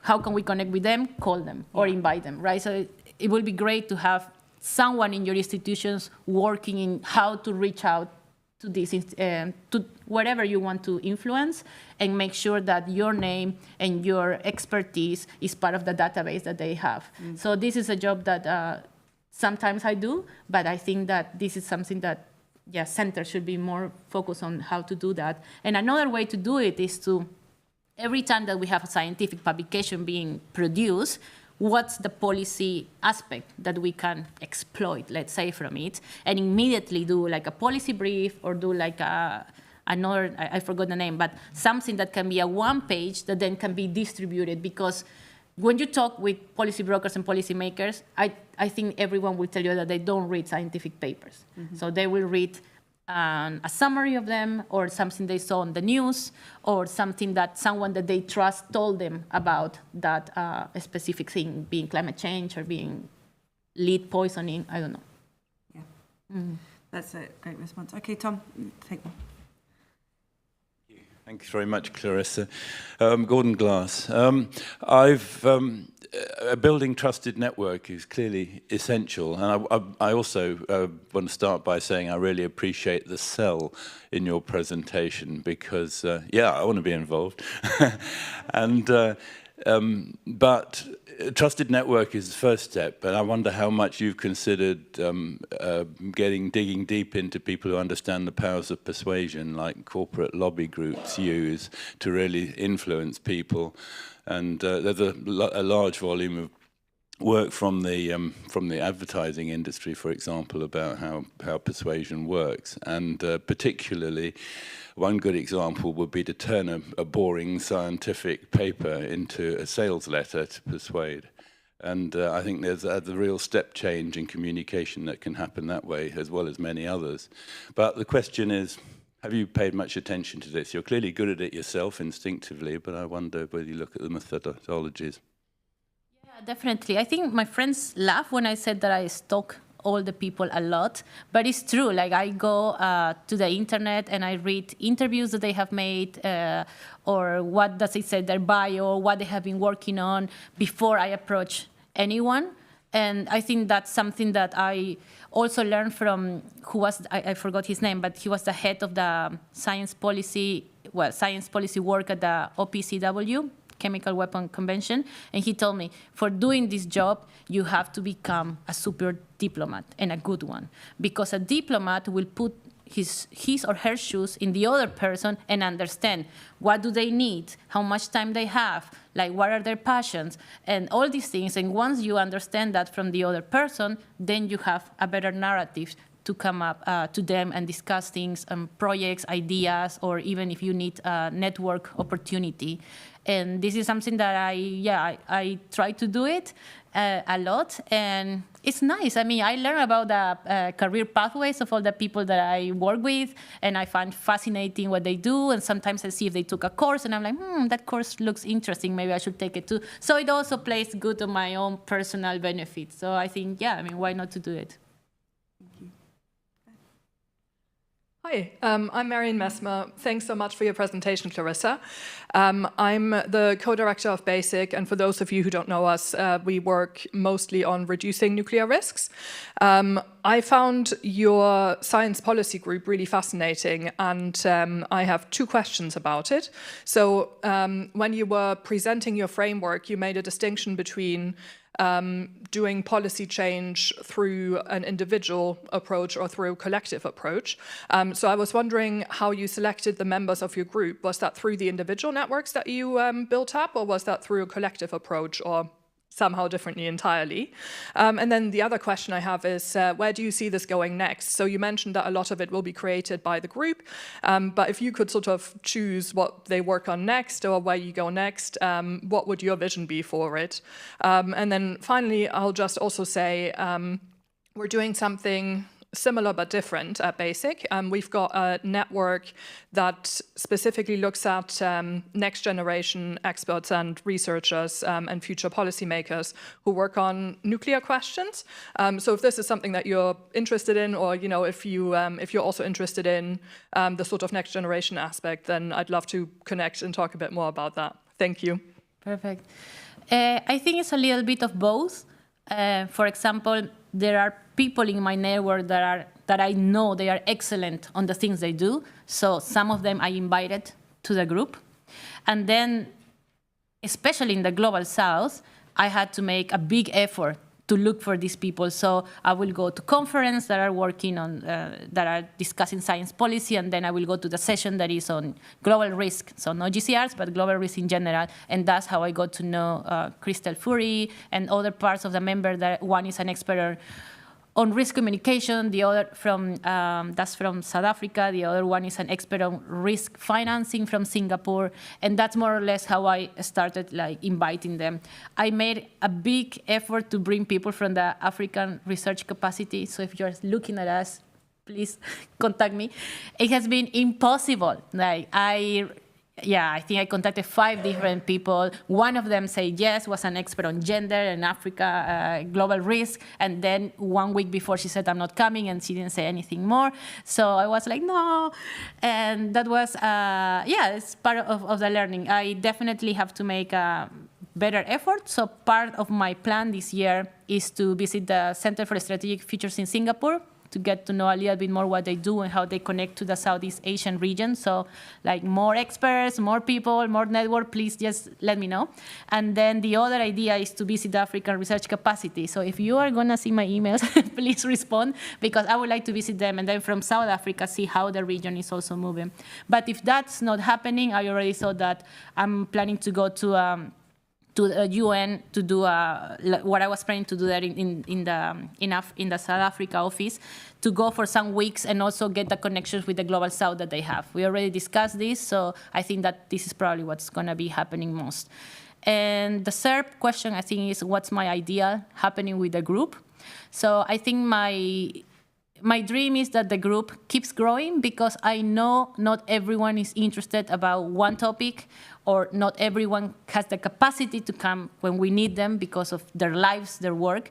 So I think that we can make it better if we have a bigger group, and then we have different type of experts coming and going, but not so much like they come once a year, a little bit more frequent, and I have to think about ways on how to make it happen. Maybe it has to be another type of monthly meeting. Maybe it has to be more in-person meetings, but I'm not sure if their agenda also will allow them to do that. And the final idea and dream is that they can co-create policy ideas that can be tested in countries that are keen to receive them and test them, and then we can really see if these policy ideas are good or not, because I think that's the only way that we can really know. But let's see. Paul had a question that he put on Discord, but I'm going to ask him to say it in the room. And then I think you spoke with such brevity, clearly used to speaking to policymakers who don't listen for more than 10 minutes at a time, that I think we'll finish a bit early at 10:50 so that people can have a half-hour coffee break. That's a good plan. So Clarissa, thank you. That was a great talk.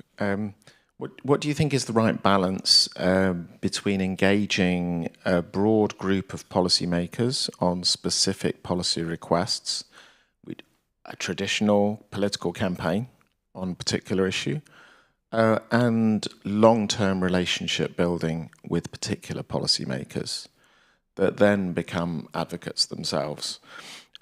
Is there a concern? Do you have a concern about relying too heavily on particular policy brokers in your process? Yeah, I think part of the rationale to involve us at the first stage with policy brokers was because of that, because sometimes governments come and go, and then something that you were building just stays into nothing and disappears. And yeah, working with these civil servants that they can maintain their position through time, I think it's the best approach. But of course, in times of crisis and an immediate action, when immediate action is needed, you need to have good relationships and trust building with these key stakeholders. And that's something that is, I mean, part of the plan as well of this science policy interface is to start inviting 1, 2, 3 levels like these policy brokers. And not only them, actually, Another idea as well, and this has to be tested by the group and decided by the group, is when do we start bringing industry partners into the conversation to co-create policies? When do we start bringing the NGOs that have also something to say? Yes, I mean, it's a long process. I hope I can do it faster than it sounds. But that also, I think, requires some sort of financing, because I think this is a job that cannot be done by just a small group. It has to be done by like a proper office or group that can manage the team, that can look for the opportunities for the team, that can convey money to bring them all together and think about innovative ways, use VR, use whatever we have at hand to communicate this. So it's a holistic process, I think, that we are still at baby steps. Any more questions in the room? Just checking. We're quiet this morning. Okay, so we'll. Do you have a question, I think? Ah, I'm sorry, Juliet. Blind spot over here. Go ahead. Thank you, Clarissa. This is really inspiring, and congratulations on your success thus far. My intuition would have been at an event in Cambridge on Science-Policy Interface to hear about the Cambridge Center for Science and Policy, which has been established a long time ago already under Rob Doubleday. And I found particularly helpful when I was at CSER doing policy work. So I'd be curious what kind of synergies were possible through CSAP and through the CSAP fellowships that have been at least very helpful in earlier times. I wonder whether they've been running during the pandemic. So maybe I'd be curious how you think also in the future CSER could leverage, and the X-Risk community could leverage, the excellent networks and work that CSAP is already doing. Yeah, I'm actually part of the people they contact when the fellows come. So I had some meetings this year, and I'm having more meetings coming. I think I have 4 already in place. And yeah, that's another way how to talk with people from the UK government. I think, although this year I got some people from the UN offices as well. And yeah, they do a great job in connecting Cambridge University researchers with these fellows, and I think they are doing it really good. I think that we could also be doing more things. For example, if we will have a policy transfer office at the University of Cambridge that is constantly seeking for this excellent research that we can transfer into policy, it will be great. And I think CSAP will be the house for it, for example. And yeah, I think that also at CSER we will need a person like that is an expert on doing this policy transfer communication. But yeah, let's see where it takes, because I also know that CSAP doesn't get all the funding that they deserve. So I think it's a problem with funding as well, that we are limited with the things that we can do. Unfortunately, I think universities are highly academic, and even though they say that policy is one of the things that they are so proud of it, policy impact, it's not as recognized as it should. So I think that's one of the problems that I see for these type of mechanisms to thrive, because we are limited by the university. At some point I was thinking, what if I create a program that is just focused on GCR and policy, and this program can become part of CSER, and then it maybe becomes a spin-off, and then it's just a center about GCR policy. And then having interviews with a lot of people, they told me, if you want to do it at the University of Cambridge, it's great, but your main thing is to produce research. This thing that you want to do will be your side job, or the side thing that you do. And that's exactly what I don't want, because I think that we have enough research that give us leverage to influence policy, and that's what I want to focus all my attention. So I think this is also like this should be a wake-up call to universities to invest more on the policy work that is being done. Otherwise, it gets blocked. Here. We actually had one last question with, I think, probably quite a quick answer, but it's a brilliant question from Discord. Oh, and Angela as well. So, sorry. We're going to be quick. 1 minute per question at this end. Spreading awareness, this is from Lisa on Discord. Spreading awareness of global catastrophic risk is clearly important, but what risks come with that increased awareness? So are there risks of that communication? I think this is a question for Lara. Okay, that's a great answer. Yeah. Lara, you will be answering that during the break. So I guess that you mean like what's the risk for a scientist to be advocating for some things? Or maybe for some big ideas to be picked up by a wider audience. Some people who might not use that information for good might use it for evil. I'm really over-interpreting Lisa's question. Yeah, I think that's, no, when I have been talking with scientists and I want to encourage them to do more policy, one of the concerns that I have heard is that what if it's my research is weaponized or used in other ways that I don't want to? And I think maybe this is not the best answer, but I think at this point that you are at the breaking of collapsing, I think this is a risk that you should go for. You should just go and try to communicate. You will learn in the process. You will gather also a lot of people that think like you and want to help you to do it. Mm-hmm. So I think my recommendation will be don't think so much about the risks that come with it, and just try to advocate for what you truly think that is good. But gather yourself with people that understands the policy work, because they will also guide you on how to do it better or how to transform your idea into something that is more concrete. Sometimes I also see that policy recommendations are too broad, and I'm like, okay, I could have thought that, right? We need to be more specific and more as we say in Peru, to the jugular. You have to go to the point that they need to know. The jugular. The jugular, yeah, exactly. Okay. Angela, last question from you. Thank you very much. I really enjoyed this morning's both sessions that we had. And I have two comments. The first one really goes back to the question of trust, which I think has also come up in the Discord discussion. And I wanted to underline also what Paul and Clarissa both said, and that's the question of humbleness. I mean, humbleness is something that is absolutely fundamental. And what I want to underline as well is that trust you build up over years. It's not something that immediately you're being entrusted with something or you're being given trust, but it's something that you basically earn. And the best mechanism, in essence, to achieve it is really that you're honest. And that's something is really, really important, that you kind of portray something. Yes, you're humble, but you're taking yourself back. But on the other hand, you're also honest in what you can do and what you cannot do. And I think that really builds up a tremendous amount of trust. I mean, that's been my experience in having been involved in a fair number of negotiations. And that is something that is really, you also come with a reputation if you've earned that trust. And that is something that is a tremendous asset when you enter a negotiation, because if that is already known, then you have a tremendous advantage. And the other aspect that I wanted to come to, and now it's escaping me. Oh yeah, and that's the Science-Policy Interface. And I wanted to bring to your attention, if you didn't know that already, the University of Chicago has a huge number of faculty that are working on economic policy.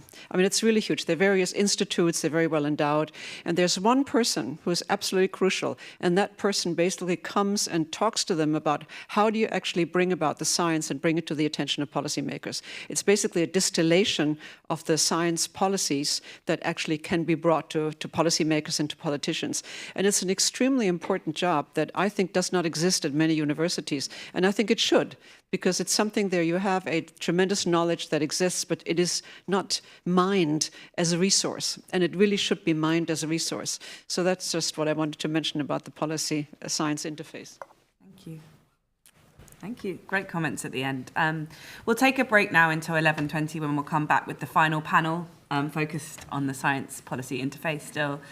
I have one challenge for Discord and for in the room for the half-an-hour break, which is that I have to sum up all of the 3 days in 10 minutes at 2 o'clock, which is implausible.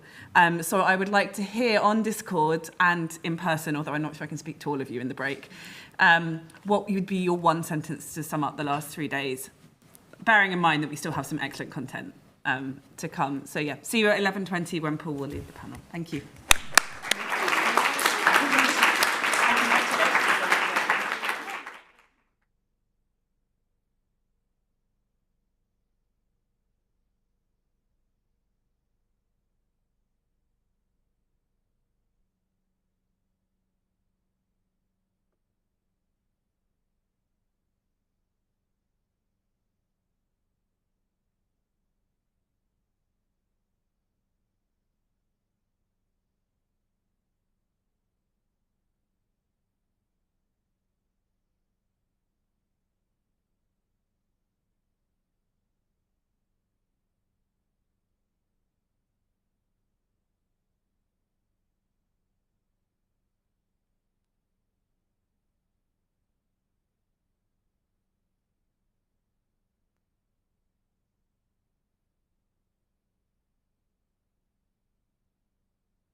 So next session is a panel discussion, but before that we have Jenty Kirsch-Wood, who is from the UN Disaster and Risk Reduction Agency, and she's head of global risk analysis.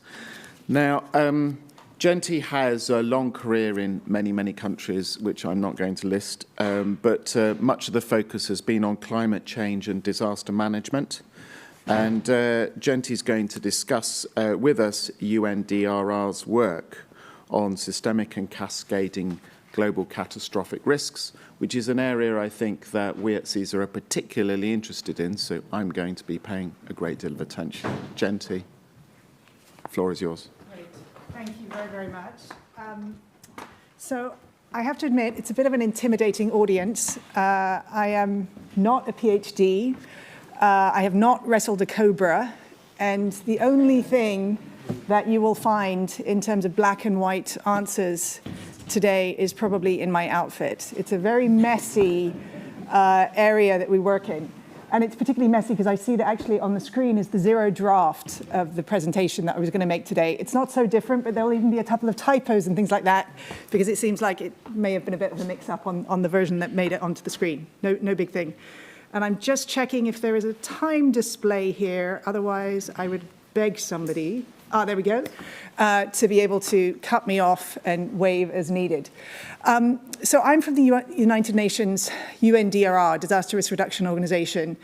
And I would say that I'm very much a practitioner in the sense that we've been practicing for a long time on how to better reduce risk.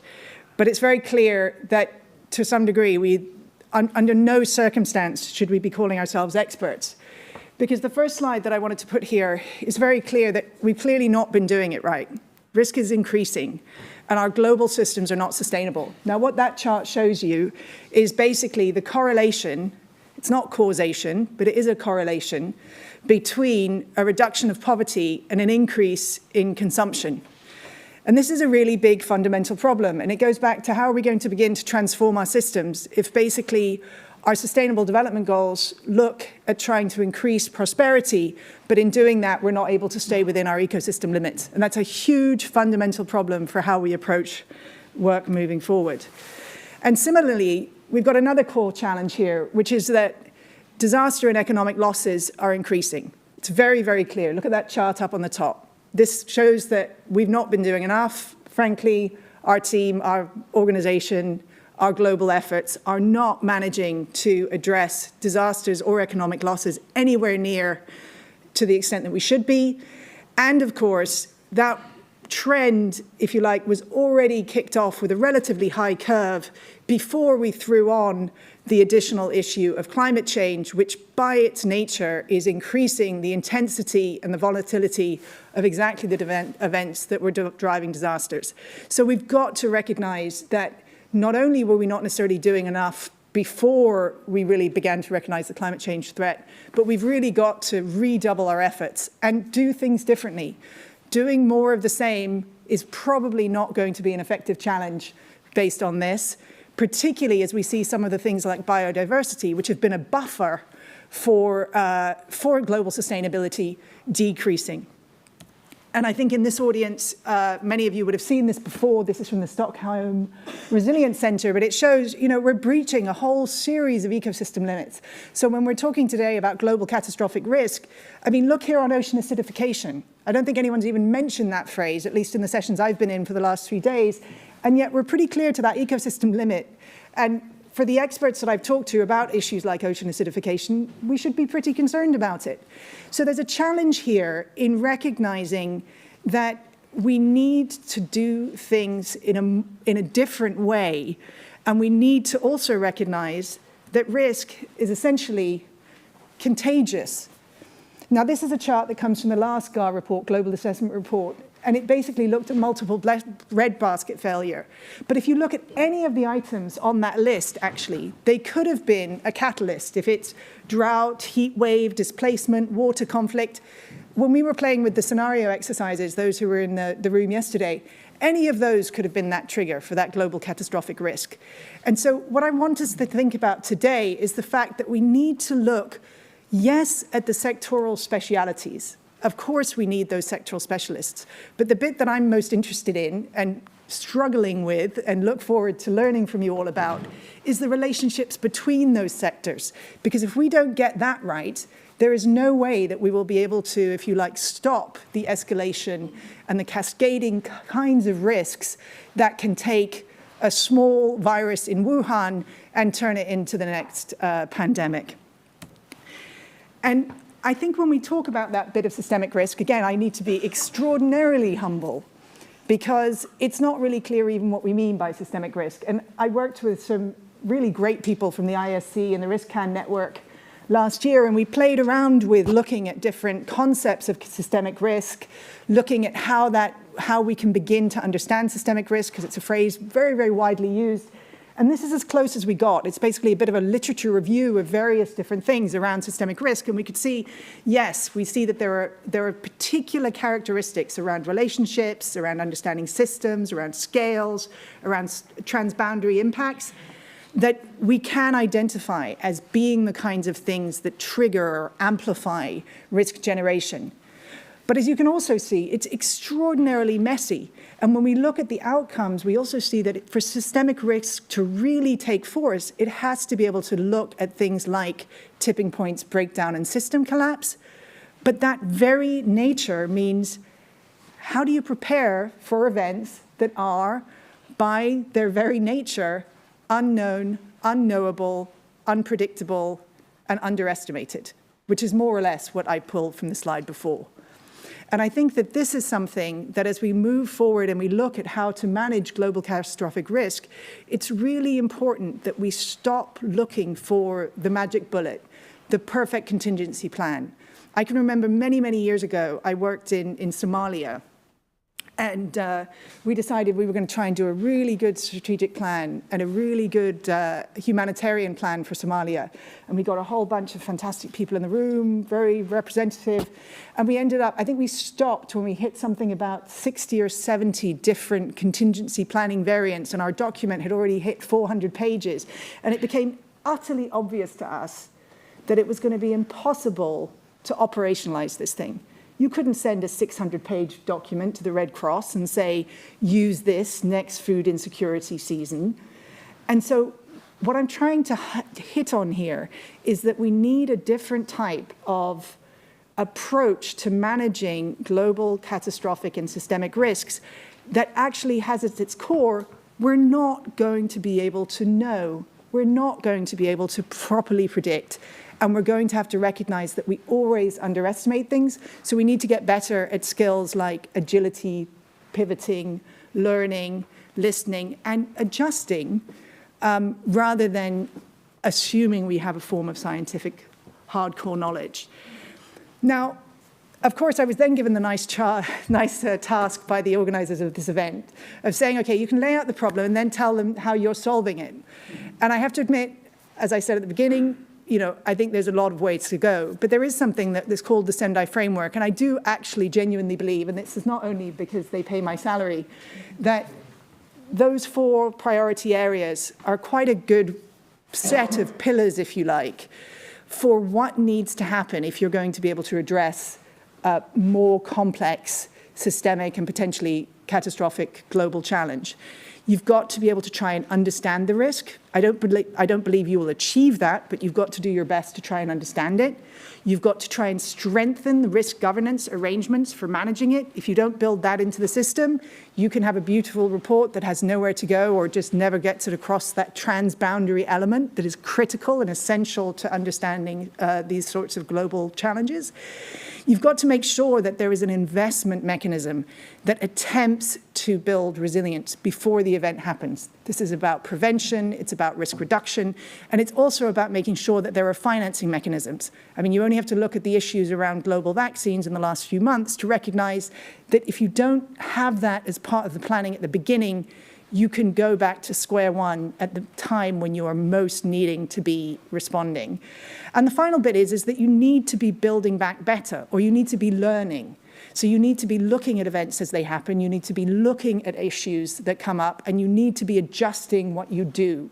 I think that Paul said it very beautifully when he said, you know, it's not about convincing other people to think like you, it's about listening to why they don't think like you, and then adjusting what you might be doing to learn from that so that next time you can do it better. And so just to give a quick sense of some of the things that are sort of on the menu right now, in terms of approaching for an understanding of disaster risk, I think it's essential to engage experts across silos. And I mean, this is part of the reason why I'm here. It's always good for me to come and speak to people who do things totally different to what I do and think about, wait a minute, have we been considering that at all and how we're approaching things? It's important to do things like try to model systemic risks, but again, not as a predictor, but as a catalyst for out-of-the-box thinking. I try and say quite often that we try and work with countries to exercise their systemic risk analysis muscles. Yeah, we don't pretend when we discuss with governments that we're going to come and we're going to be able to chart out for them the systemic risks and how actually they can face their climate challenge. But we do hope to encourage them to think and connect differently, to think about different aspects of the challenges they may face so that they can be more responsive. This also means building in things like redundancy and flexibility into systems. Now that sounds very basic, but you try and go to a government official and say, you need to fund redundancy. It's incredibly difficult because we have an efficiency focus that is how we have organized our concept of progress for the last 500 years. And the point of saying, look, you've got to be able to have some wiggle room, it's a very different concept in terms of thinking about how you manage risk. And of course, you have to learn. And so just some examples of some of the things that we're working on. We're working with people like Michael Obersteiner and Francesca Gaup, looking at different ways that you can both learn from things like the modeling of the financial crisis in 2008. You can use some of the network analysis from those systems models, and can you then apply that to, for example, modeling impacts on social development indicators, on building and climate change. Incredibly smart people, incredibly interesting work. But what they've also been telling us is, we think, you know, of course, they believe their models are as good as they can, but they say what they're really interested in is finding different consultative ways of having those models discussed, ground truth, triangulated with really different kinds of stakeholder groups, including very, very much cross-sections of affected populations. And there's some, so I think that's really a part of how we need to look at different diverse approaches to looking at risk questions that bring people into the room, but with also better information. The second part is trying to get a better common risk language. I mean, this is things like the hazard definitions. I'll come to a little bit about how the UN is beginning to define its risk areas and how we're trying to implement some of those planning processes. And of course, you know, there's always a good need to try to understand more, you know, previous disasters, where we can learn. I do think that with all of this work, when I was preparing for this, I was like, but you know what, we're really not very good at doing the large scale, you know, the low frequency, high impact type events. I would say that really is a gap in a system. At the same time, I do think that there's some interesting work that is helpful in building resilience that might not be unuseful to those processes. Just to make a quick plug a little bit to some of those issues around the common risk language, I would encourage people to look at those hazard definitions and classifications.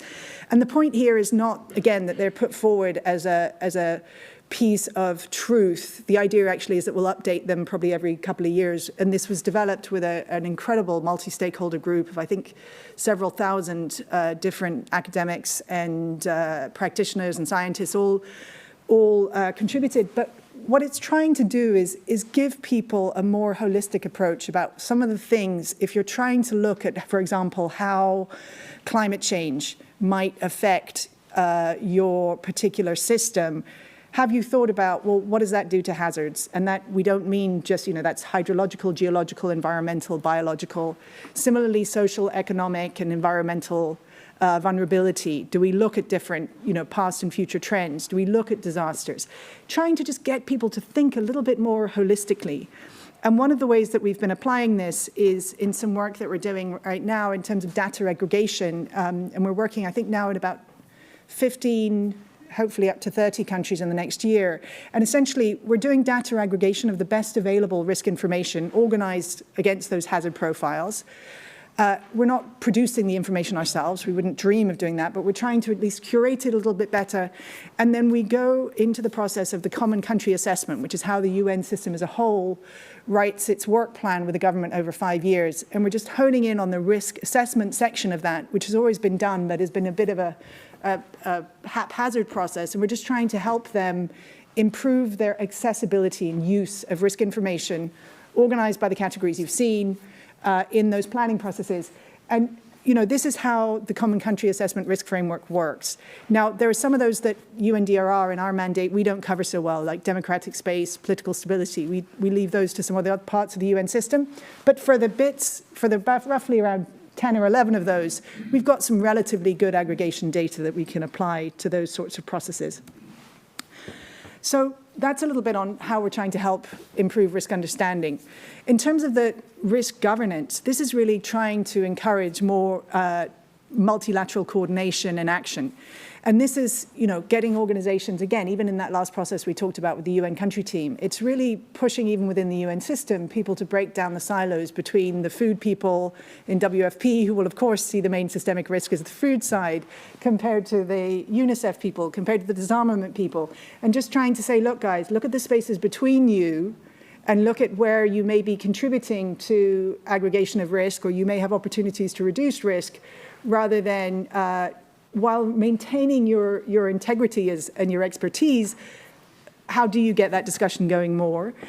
And I think it's already been noted before that in terms of some of the examples also that go far beyond my organization, I take no credit for this, there are now things like the UNSG discussion around a global risk report, which we're engaging on a little bit, as well as the idea of a common emergency platform. Some of this is really trying to learn lessons from the pandemic. That's very much where that motivation came from. It's very much where the impetus for more multilateral collaboration came.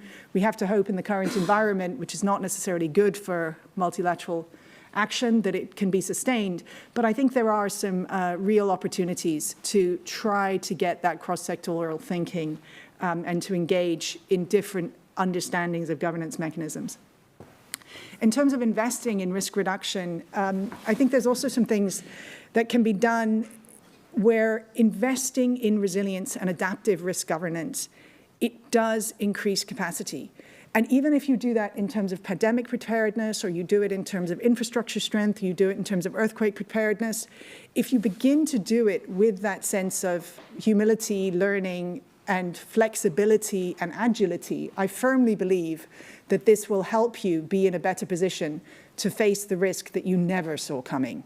And so I very much believe that you need to make sure that you put an investment in risk reduction, you put an investment in understanding vulnerability, and you try to see how networks can be made more resilient. But a key part of that is, I think this is a very common phrase you would well understand, what gets measured gets valued.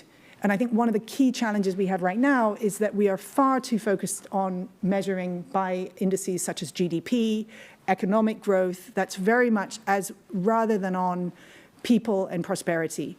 And so I also very much hope as we move forward, when we're looking at what are the cost benefits, instead of thinking cost benefit in economic terms, we move more to a multivariable recognition that when you are looking at the value of an action, you need to see what are the impacts going to be on people, what are the impacts going to be on environment, on the planet, and then whether or not it has a higher or a lower economic cost. So some of the examples around this are obviously new efforts around pandemic contingency planning, and actually quite a lot of work on metrics. And particularly, I think one of the great opportunities here, and I would really encourage people in this room to think about this, is the global goal for adaptation. Has anyone noticed here that we can all talk in climate change terms about greenhouse gas reductions? There is no metric that is currently understood at all for measuring resilience and adaptation, and that is a massive impediment to preventing global catastrophic risk, the biggest global catastrophic risk that we face in our future. I mean, I would only remind you that if you think that it's expensive to turn your heating, turn your heating up in the current context, imagine how expensive it will be to move Cambridge if sea level rise continues on its current trajectory. I'm glad to say I don't need to present this slide because Clarissa did it beautifully. I'd really like to encourage you all to join this effort. This is a piece of work that UNDRR worked on with the Science Council and IRDR last year. It was already plugged in the last session. But essentially, I think there's a lot of those research priorities around that global risk landscape that hit on some of the points that I've raised here. And so I'd really encourage you, as researchers, to take a look at those 9 priority areas. I think they hit on some quite interesting questions around inequality, around cognitive understanding of risk, around understanding metrics. And if your research fits into any of these, connect to the various networks, connect to the global networks, connect to the STAGs, the UNDRR science and technology groups. Try and find other people who might be working in those same areas. And if your research doesn't fit into these, I'd love to know why. And because then maybe we're doing something wrong, or maybe it's a question about, okay, what is going on here? Because I think it's really important that we try to look at various aspects of risk reduction. So I've just got 2 more slides. And the first one that I wanted to just put forward as food for thought is we live in a time of certain uncertainty. We are going to need to adjust what we do. We face a volatile and uncertain future. That is the only thing that we can be certain about. And that means that we will not be able to control this process. We will need to adjust, we will need to pivot, we will need to be able to be agile as different risks emerge. And the first line of defense, however, I believe is also clear, and we do not need more information to push this forward. It is that if you reduce vulnerability, you reduce inequality, and you reduce exposure, you increase resilience. There is no need for more studies on this. It is absolutely clear.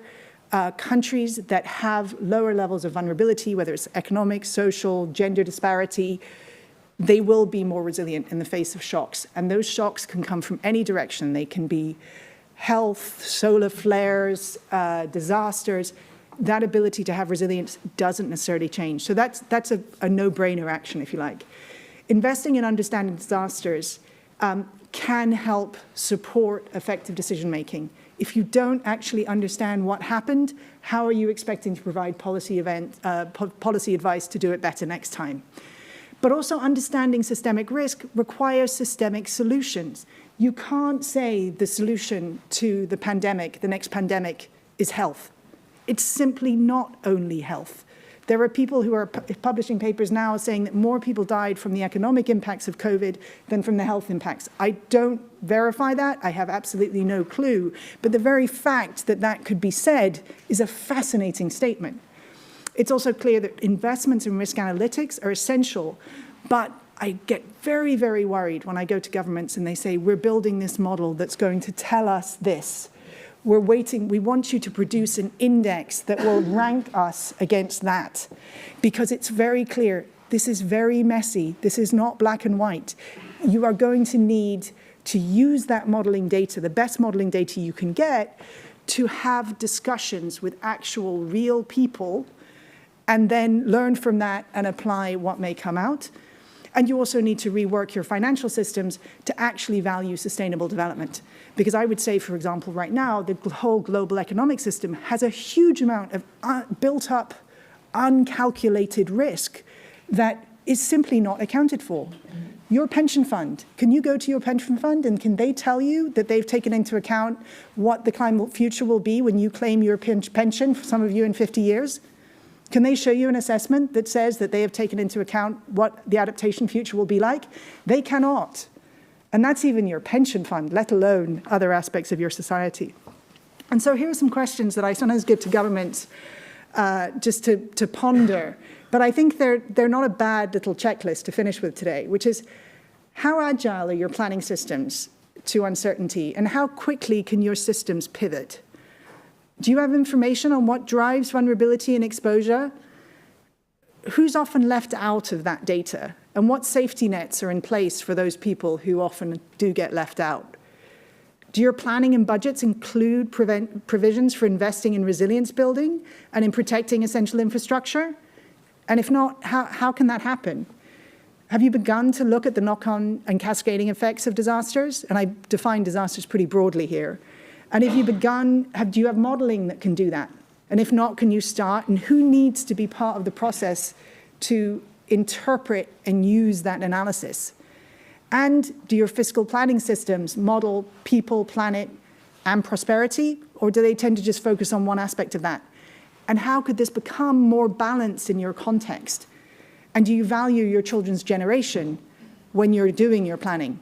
Do you have a plan for what your children's future will look like in terms of what world we're leaving them?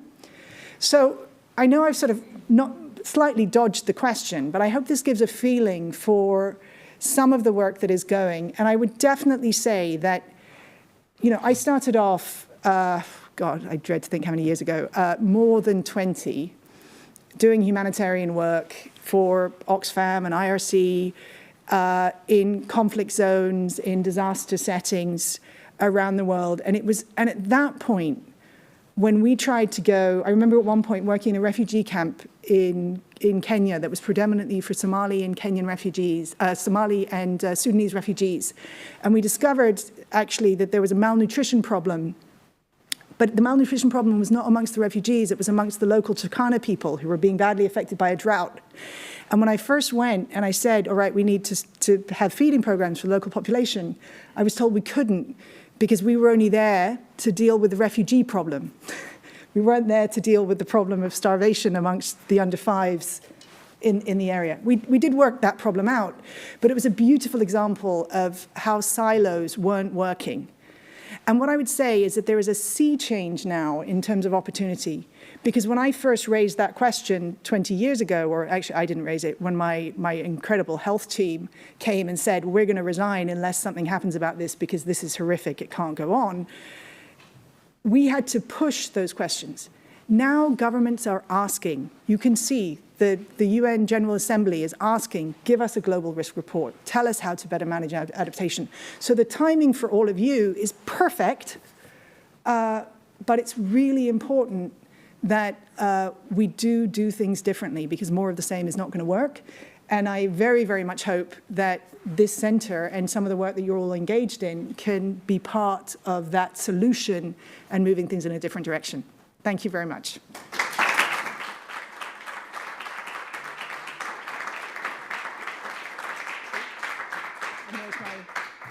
There's my contacts for anyone who may need. Jenty, thank you. I was sitting here wondering what that sensation was going up and down my spine, and I realised it's the resonance I feel when you speak. So thank you very much. We're going to go on to the panel, so if those that are speaking can come up.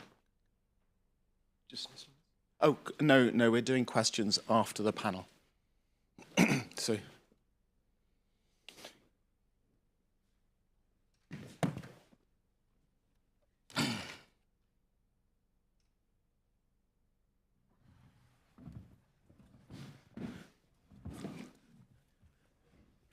So kicking off the panel, we have James Gins, who is Head of Risk Management at the Centre for Long-Term Resilience.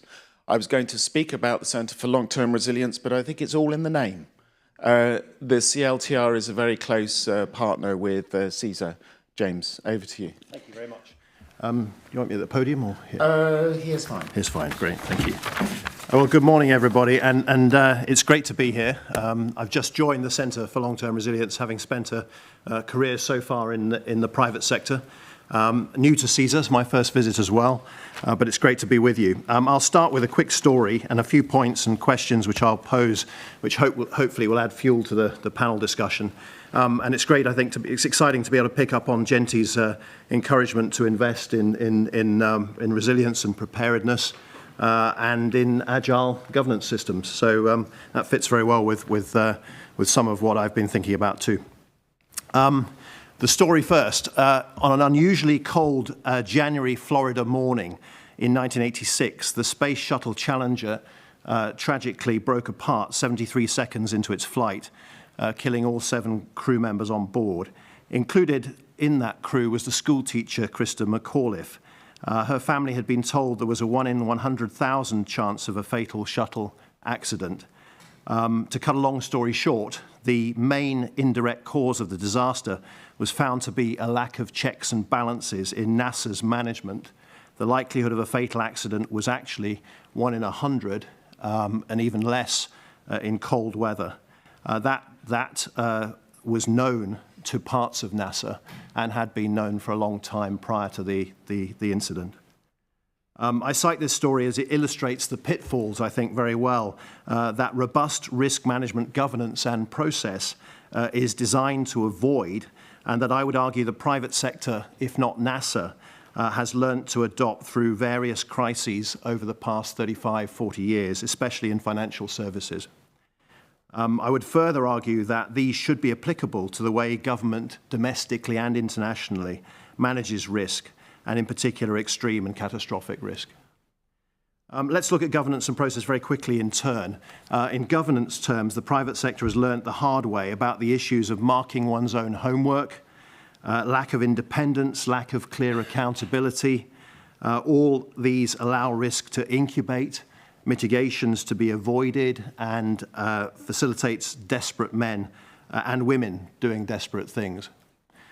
In terms of process, the danger is a static risk register, a sort of tick box exercise done in silos over an insufficient time horizon as well. That leads to a lack of proper risk identification, a lack of a systemic approach, and it's no surprise, therefore, it can't deal with systemic risk. And I was very interested to hear Jenty talk about systemic risk earlier. And no effective mitigating actions either. So what's the answer to this? I think my main point today is that the private sector experience shows, I think, that resilience can be readily boosted by adopting the governance of an overarching risk management framework, and in particular what we call 3 lines of defense. And that normally includes the role of a chief risk officer on the second line of defense. And secondly, by a dynamic risk profiling process, which is much more agile and normally features workshops. I heard Clarissa talk a lot about workshops earlier. That was encouraging. They have a great role to play, I think, including horizon scanning for emerging risks, all importantly, vulnerability assessment. There's a lot of emphasis on likelihood, but not enough emphasis on vulnerability, and realistic scenario planning as well as part of that. So at CLTR, we would advocate getting this methodology hopefully right in the UK first. I think there's a great opportunity off the back of COVID-19 and all the reviews of how that was handled. There's a real opportunity to make progress in the UK, and then potentially the UK taking a leadership role on resilience internationally, offering a blueprint potentially for the 3 lines of defense in and across government, annual meetings potentially again of chief risk officers from different countries, talking about perhaps COVID-19 learnings, a light set of structures and processes for UN member states perhaps to address extreme risks as a stepping stone perhaps even to a formal extreme risk treaty, and the Common Agenda initiative at the UN, very encouraging cooperation in managing shared risks and in preparedness. Could we add private sector learnings to that and processes, and could those be taken up as part of that discussion? So I'll just conclude with two quick questions. What is the catastrophic risk equivalent of an unusually cold Florida morning? And will we collectively and globally be prepared to meet that challenge through the way we manage extreme risk, such that its impacts are at least mitigated and if not avoided altogether? Thanks. Thank you. Thank you very much. We'll move on to Max Stauffer, who is the CEO of the Simon Institute for Long-Term Governance in Geneva. He's also in GCR Science-Policy Interface and the Global Studies Institute. But most importantly, he's a great dancer, as I discovered last night. He's going to speak on engaging with global institutions. Max. Thank you, Paul, for that introduction. So what I'm going to talk about is kind of like a pragmatic lens on going from kind of complex ideas on global catastrophic risks and knowledge we have on like solutions we can implement to actually policy change at the global level or the multilateral level, and how we can actually go from one side to the other.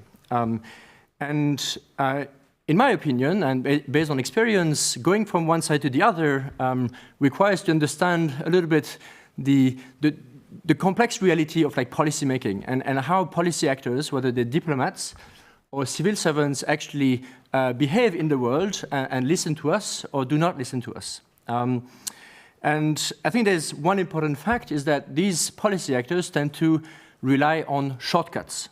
They rely on shortcuts in how they shift their attention to problems. They rely on shortcuts in how they search for information, in how they filter information, and how they make decisions. And they rely on shortcuts because of the many constraints that characterize their decision environment. They have time constraints. They don't have a lot of time to consider so many issues. They're subject to information overload because they're bombarded with so many reports, speeches, papers, and they face uncertainty and complexity, but with the requirement to actually act. So they cannot just study complexity.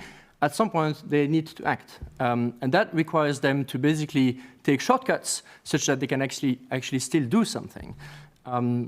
And examples of these shortcuts include relying on trust networks to bring in experts, looking at the news to know what is the important problem to focus on, using existing agendas to use the right vocabulary to talk about policy issues, or they use past analogies on past events to think about future scenarios. So when often we talk about global catastrophic risks to diplomats, they would respond something like, oh, something like COVID. And we're like, no, not something like COVID, but we understand that this is your first direct analogy that you have when we talk about big risk. And I don't think we can change the fact that they use these shortcuts. I wish we could, but I think the reality is that we should actually work with the shortcuts and respond to them. So some examples that the Simon Institute uses to actually work with these shortcuts, one is to actually rely on this analogical thinking that diplomats and civil servants use. So we try to put them in simulated settings where diplomats face a global catastrophic risk. They have to face it, to respond to it. They probably fail, and then we can debrief with them on what this means for their future decision making. Other shortcuts that we employ is that we build relationships between researchers at CSER and others, and diplomats and civil servants, such that when windows of opportunity arise, these networks are in place and trust has been built, and these civil servants can actually rely on these networks to look for advice. At a higher level, what we also do is that we fit in the current agendas. So our common agenda is an exception. It is nicely focused on large risks and on future generations. And by working directly with the proposals of this agenda, that accelerates basically the fit we can find between GCRs and policy change. And at an even higher level of abstraction, what we try to do is to also create shortcuts for policy actors. What we hope to contribute to is the renewal of the Sustainable Development Goals in 2030, which provides a narrative on how to conceive of society, how to conceive of risk of global issues.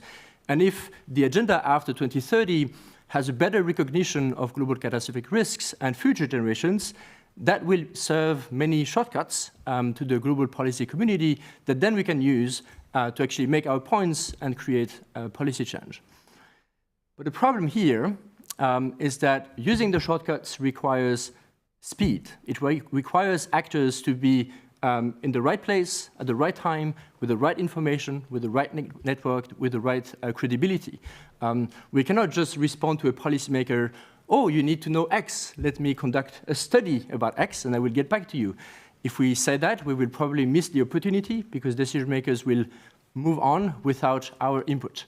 So the question to the panel and to CSER and the audience basically is, are we actually ready to engage with these shortcuts?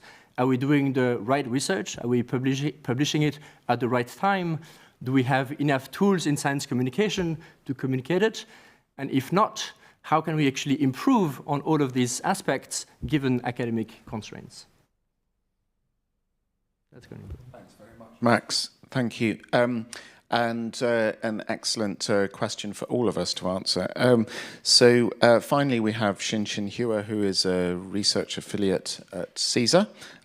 She's a lawyer with a focus on competition and technology, but also on public international law, and has also been looking at machine learning and lethal autonomous weapon systems. Shin-Shin's going to be speaking on regulation of artificial intelligence, governing the ungovernable. Shin-Shin.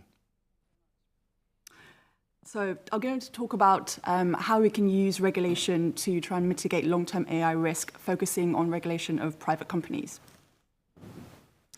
So let's just take a step back and think about the universe of norms that may be regulating private sector companies, so AI companies. So on the one hand, you may be thinking about sort of the top-down, your classic regulation, and then shading into sort of more industry-led self-regulation or industry standards, and then further onwards in the spectrum, things like shareholder pressure, investor pressure, something that we're seeing really, really substantially now in sustainability, or even in the recent events in Ukraine, pushing companies to act in certain ways, and then, generally corporate culture and public opinion. So in that sort of spectrum of norms, what is the place of regulation of private companies here? Essentially, all of these pressures are important, but sometimes you do need regulation to basically force companies to do things, even if they don't really want to. And that's really the role of that. But regulation does work hand in hand with all the other different types of norms that I've talked about, and I'll sort of go on to how I think sort of all of them can work together to achieve the kind of objectives that we want. So firstly, why are we talking about regulating private companies rather than governments? Well, ideally, we'd like to regulate both, but in a sort of long-termist perspective, if we think about who are the most likely developers of advanced AI, based on the picture today, it seems most likely that that's going to be private sector-led. So we want to be making sure that the right standards and safety culture is ingrained in those companies as early on as possible. I get a bit of a so what question as well often when I talk about regulating in a long-termist perspective, which is, when we get to that sort of advanced AI trajectory where we're nearing transformative AI development, is it not the likely outcome that these private companies simply become subsumed by governments because it becomes such a national security importance, these technologies, that a government will just simply nationalize the private company?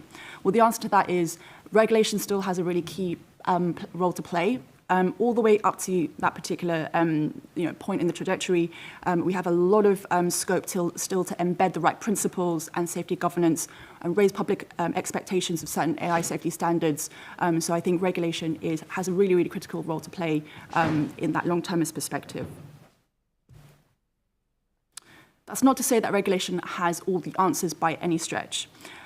It faces a lot of challenges in regulating AI risk, both today and also in the long-termist perspective. And that's why I have this slightly sort of cynical question in my title, Governing the Ungovernable. And the kind of risks you'll probably be quite familiar with. So how do you regulate a fast-moving and complex technology?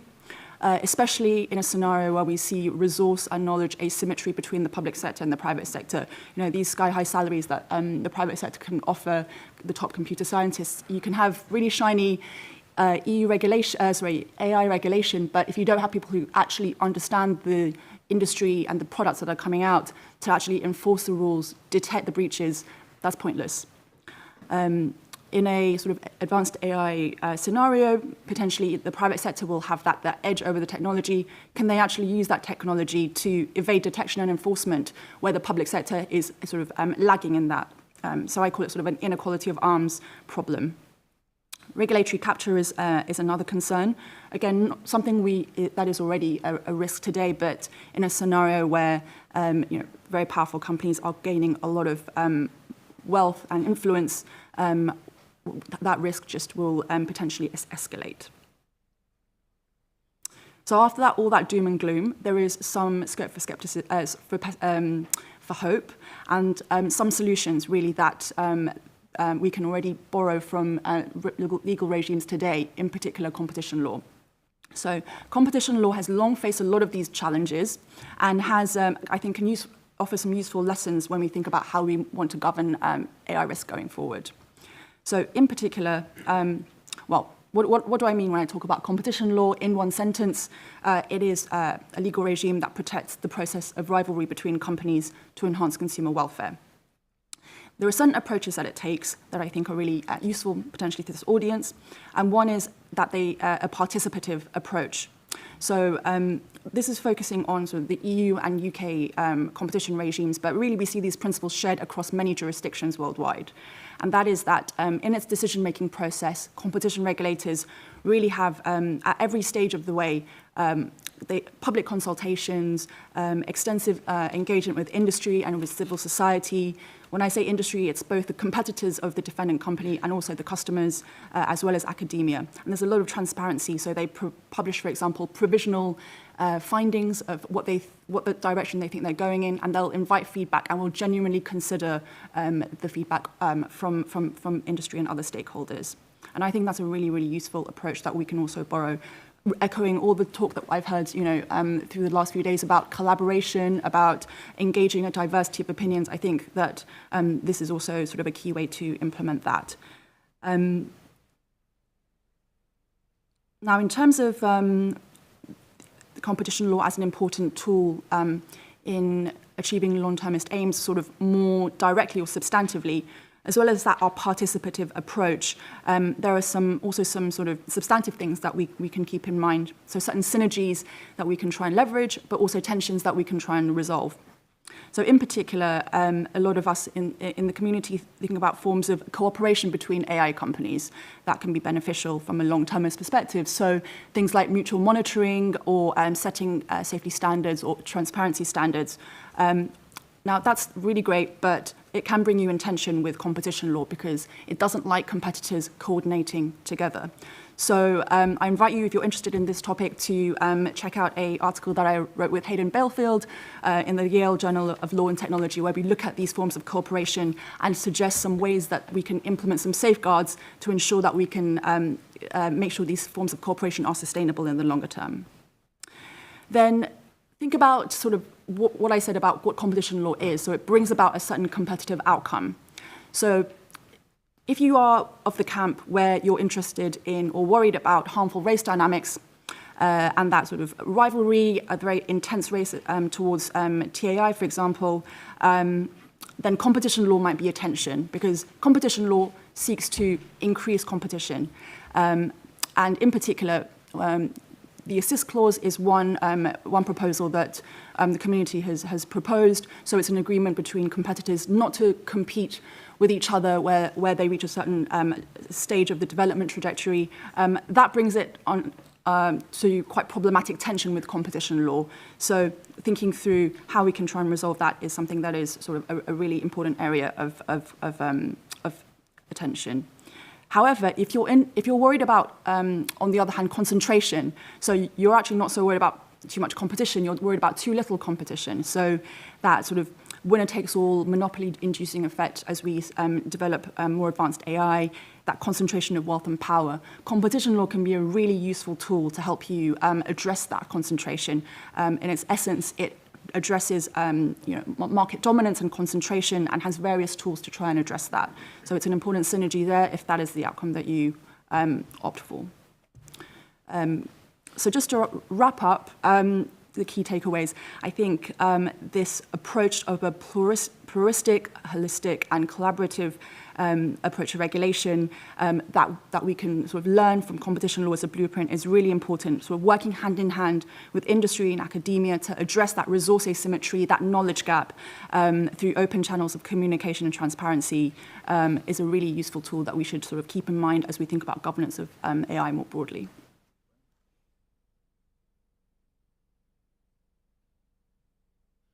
Thank you, Shin-Shin. I'm hoping somebody can do microphone. Yep. So we're going to go first to Anders, who wrote quite a an interesting long statement for Jenty. I wonder if you can translate it into a question. But it's around the horizon and the length of time and urgency that people have and how that translates, and us.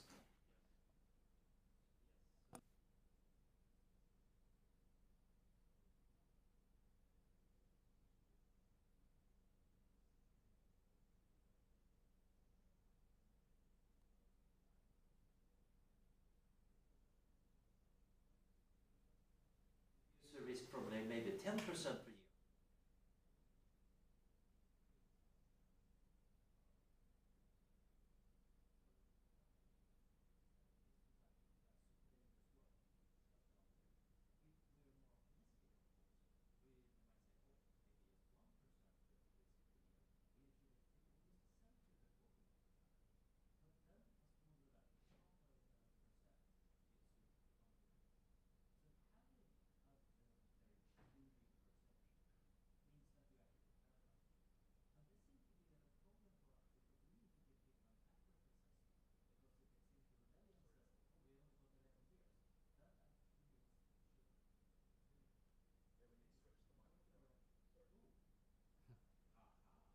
Totally impossible to hear.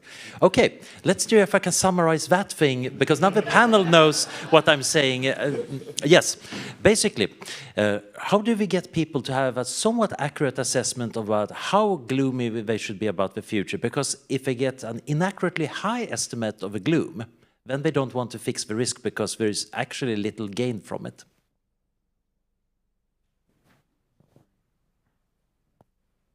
Was that to me? To you, yes. Oh, that's an easy one. No, I think that actually I would preface your question of you're not going to get an accurate assessment. And I say that with huge respect to my IPCC colleagues. And it's the wrong question. And that's why I say I think it's important to look at what you value. And what is very clear right now is that there are values for things like people and planet that are very immediate impacts, air pollution, the ability to maintain a natural environment, that are strong concerns that are not valued at all in your scientific equation. And so if we can reconfigure a scientific equation which instead of looking for your accurate number of is it 11 years or 9 years, and that's going to be the determinant of whether or not we should act, and frankly that's been a very effective diversionary technique for the last 50 years in not getting us very far, maybe that's not trying to precise to that level is not the right question. The question is, it's very clear that we are exceeding ecosystem limits already now. It's very clear that we can take action to rebalance things, but to do that, we need to adjust our system. So I would prefer to put less emphasis on the exactness of our end number and put more on the value of people, planet, prosperity. Thank you, Jenty. That's a personal view. Of course. We've got a couple of others directed towards you from online.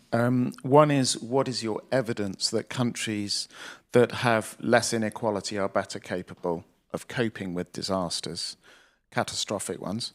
And the second being, is UNDRR the best coordinator, or the one being at the end of the bat phone when there is a disaster?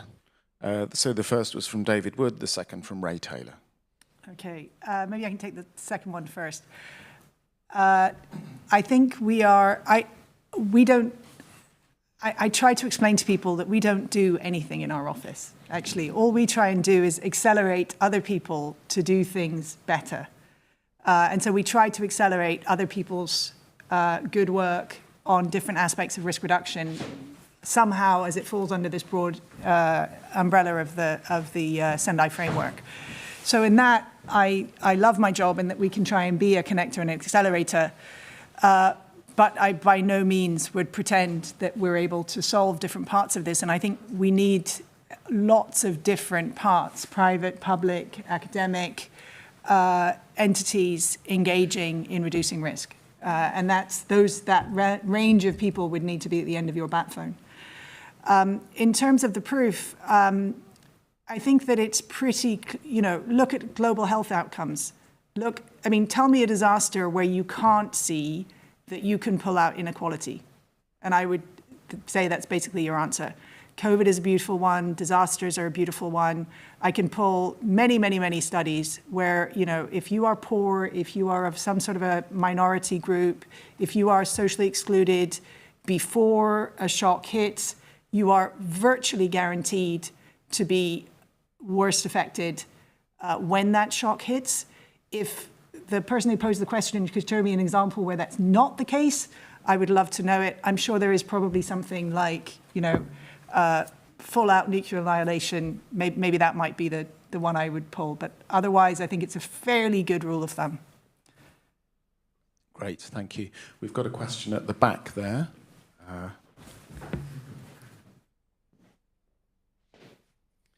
Yeah, so many thanks for your really very well-structured and very enlightening talk. I learned a lot from it. And I agree to almost everything, but there's one point I don't agree, or I'm in doubt at least. And you were mentioning the point of strengthening resilience and being prepared, strengthening the capacity to recover, to restructure, to rebuild. And I'm very aware that this is the actual way of how to prepare for catastrophes and so on.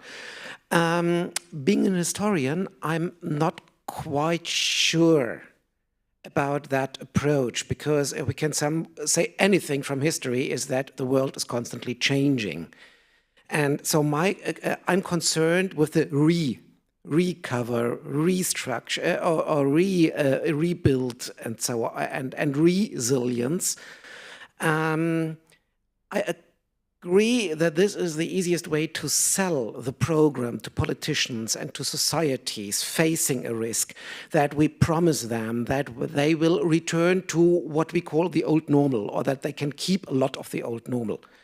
But what might be more successful in the long run is not resilience, but adaptation. It's not recovery, but discovery, not in the sense of progress, but to be open for what's opening up new, what's coming up new, and how to adapt to a new situation, which might be much more successful than all these terms with which imagine a going back or a getting back what was lost. So that's more a question or a doubt about the meta program in what you presented. I think I probably didn't present the point well enough then, because what I was trying to get back, there's an awful phrase, it's overused, build back better. I think it is on a slide somewhere, and that's trying to move in that direction. And I would very much agree with you there. And I think actually what I'm trying to say is there is no going back. We have a very uncertain future. So it's not about building things back to where they were. It's about creating more. And I don't think the in resilience is the same as the in regeneration, perhaps. Maybe it's a linguistic point. I essentially agree with you. And I think there are, for example, in the climate change space, there is this huge black box around beyond adaptation, because I don't even think adaptation is enough yet. I think there are serious issues that we need to place about how we are going to deal with trends that are now unpreventable in everything from, I lived in Vietnam for the best part of 7 years, and you only have to go to many of the coastal resorts to realize that, there are huge investments that were made that are very rapidly becoming unviable now as a result of storm surge and sea level rise. This is not a theoretical problem, and I would very much agree we can't go back to some past. Else want to answer that one? Okay. Can I add to that? I tend to agree that adaptation to me is sort of part of building resilience, and the key is the agility point, I think, that Jenty made earlier, and making sure that the system is agile. And what I see at the moment in government is a lot of lumbering governance, not overarching, too many silos, static risk registers. nothing that's particularly agile and capable of dealing with the sort of systemic risk that we're looking at. And I think, as I said, the private sector has quite a lot to bring to that party in terms of having the agility to respond and to adapt in the way that you're talking about. Yes, being married to the chief executive of a government agency who is responsible for risk registers, I would utterly agree with that statement. Yes, you. Yeah, I think it's an interesting question, and we could think a lot about like what are the right concepts, analytical approaches, institutional design mechanisms to actually respond and adapt well. But I think in the face of global catastrophic risk, we also need to talk about like how to act before things happen, which is prevention.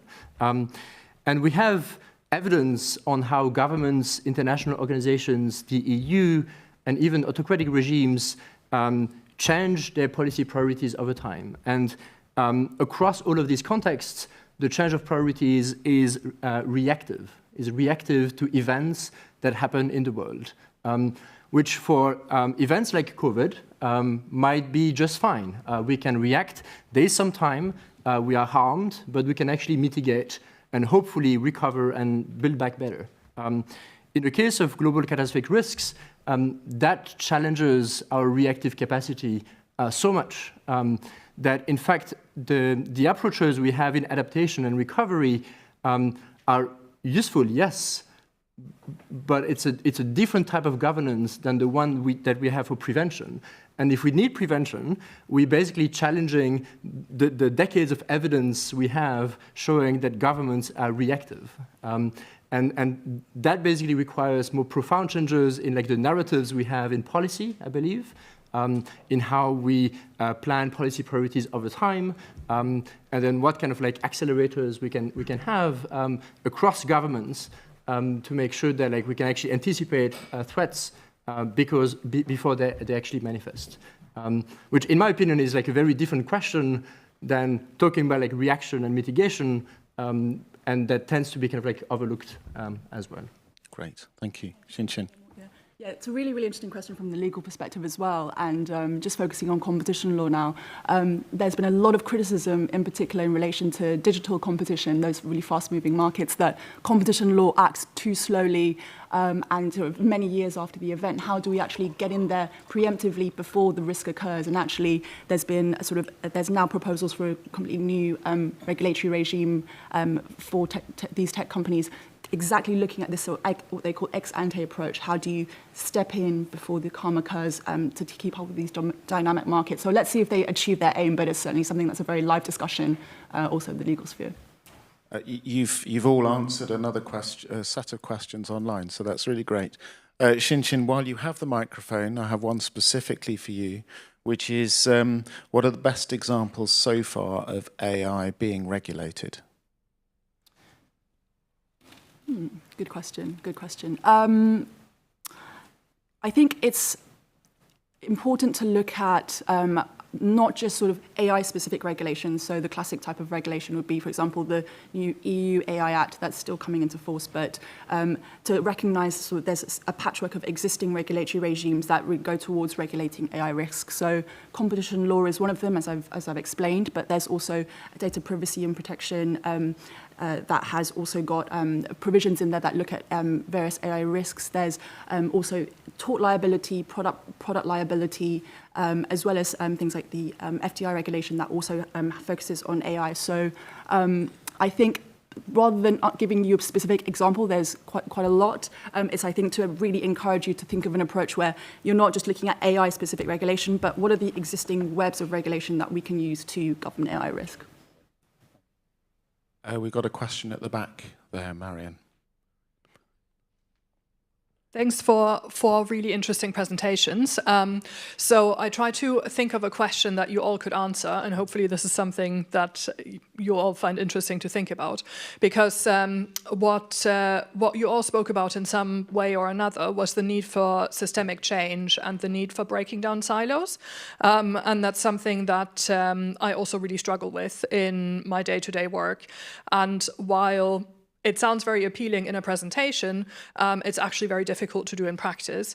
So I was wondering, for all of you, what do you think the easiest thing is that we can do, the easiest next step in order to break down silos and encourage systemic transformation? And what's the most urgent one? And is there a difference? And if so, how can we move from one to the other? Thank you. That's a great question. Marion always had really good questions for me when I was working at BASIC, and they were always incredibly difficult to answer. We'll go this way. Okay, I'll try that first. I think it's a great question, and it's one I've thought a bit about, because in business, in the private sector, you tend to go straight to governance, because governance is the thing that tends to unlock the whole piece for you. If you get the governance right, then risk management has a chance of working properly as it should. And you put a risk management framework across a company and you do it effectively, then the other pieces tend to fall into place, and the silos then break down because you have the overarching structure. I have a feeling, I'm not sure about this, maybe I'll be able to talk more next year if I'm invited back on whether this works in government, but I think maybe government works the other way around.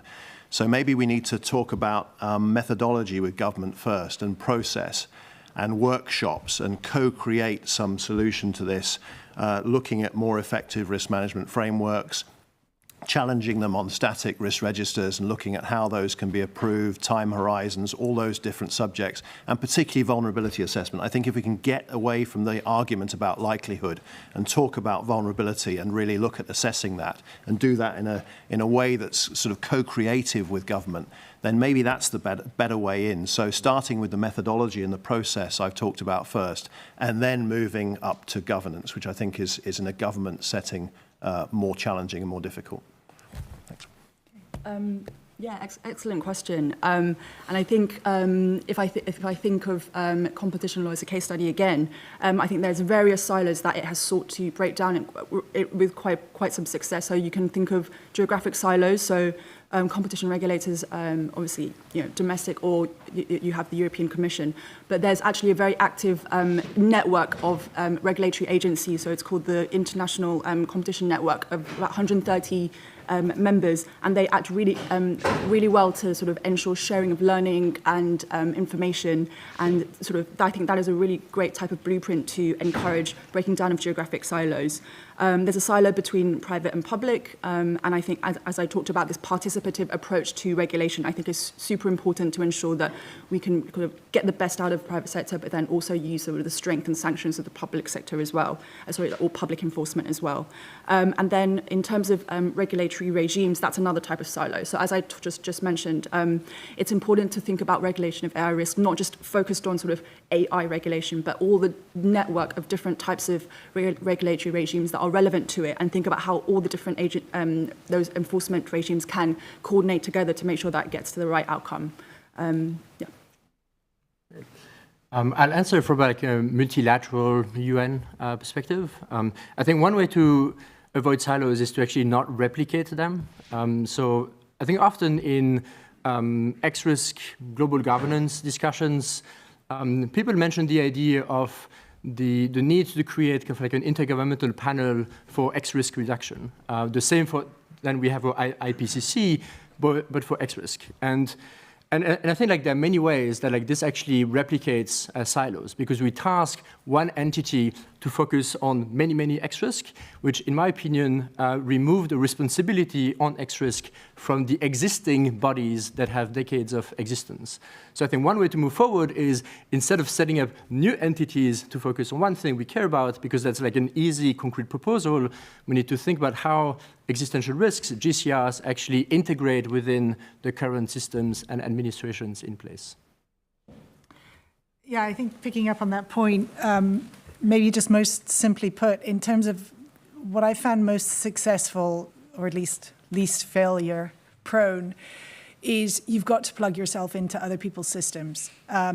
And so, for example, in these, the common country assessments, I didn't make those 13 risk categorizations. I don't necessarily love all of them, but I realized that if we needed to get better understanding of systemic risk into it, we've designed a program that works with that and is built into what was already in place.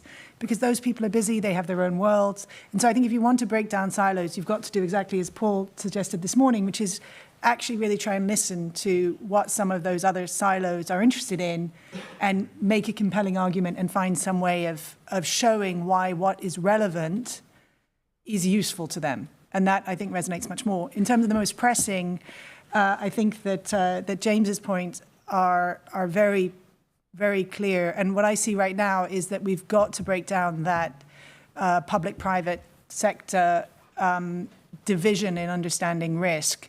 And we've got to find some way of getting the banks, the private sector companies, and the public sector able to have some sort of common language around some of these issues. Because I really do feel that we have some really serious mispricings and misunderstandings of some of the metrics around global risks that we're facing. And that in itself almost creates a risk, a different type of risk in the system. Thank you. I've got a question from Sam Clark. And Tom, who's been doing the typing, says, CSER for now. Maybe he knows something I don't. But anyway, Sam, microphone, thank you.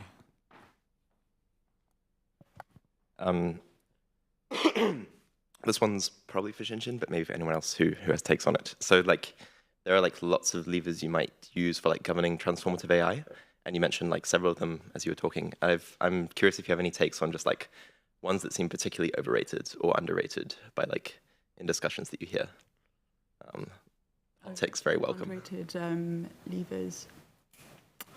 I think FDI regulation, so foreign direct investment regulation, is something that is going to be of growing importance, and I haven't had that much debate about it recently or in this community. And so focusing on the UK, it's basically certain rules. If there's any kind of acquisition or investment of a UK company that is in a sensitive sector, and AI is very much part of that, the government will scrutinise that. And I think that's going to make it much harder for a lot of consolidation to happen in the AI space. And I think that's going to be really important in thinking about what's the kind of competitive landscape going to be for AI companies going forward, where consolidation becomes much harder, and thinking through that. So I think that's a really important lever that, yeah, I'd like to see more investigation in. Thank you. We have a question from Clarissa.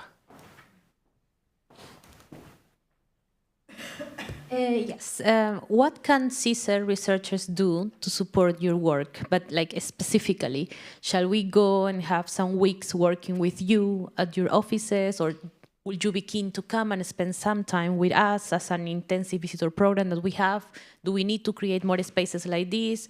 Or do you envision other type of opportunities where we concretely can support the work that you do? And then the second question will be in relation to the UN. Every time that I have interacted with UN offices, I can feel that there is this gap where the UN cannot enforce policies on state parties. So if it's a political problem that we have, like with climate change, civil society is on it, scientists are on it, why things don't happen faster, right? If it's a political problem, like what can we do to change that and not keep doing the same things as always?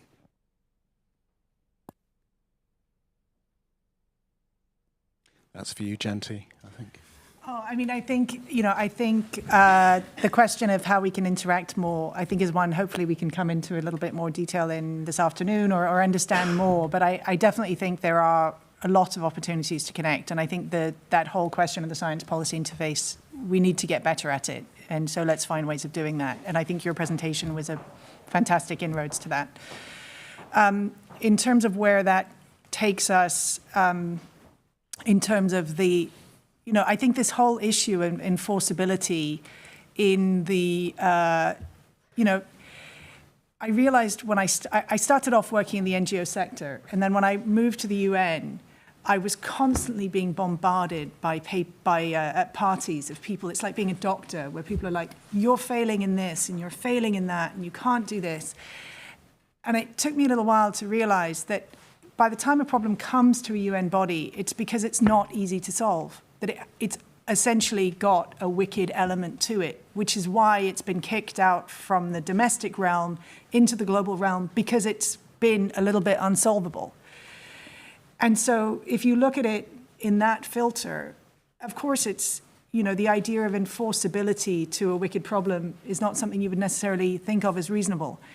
But what is also true is that the politicians and the people who are sent to those intergovernmental processes, whether they're from NGOs, whether they're from governments, they're human beings. And many of those conversations that happen in terms of understanding and discussion and dialogue, as much in the hallways often as in the actual meeting rooms, are processes in themselves for sharing and learning. And we live in a world where that's much speeded up.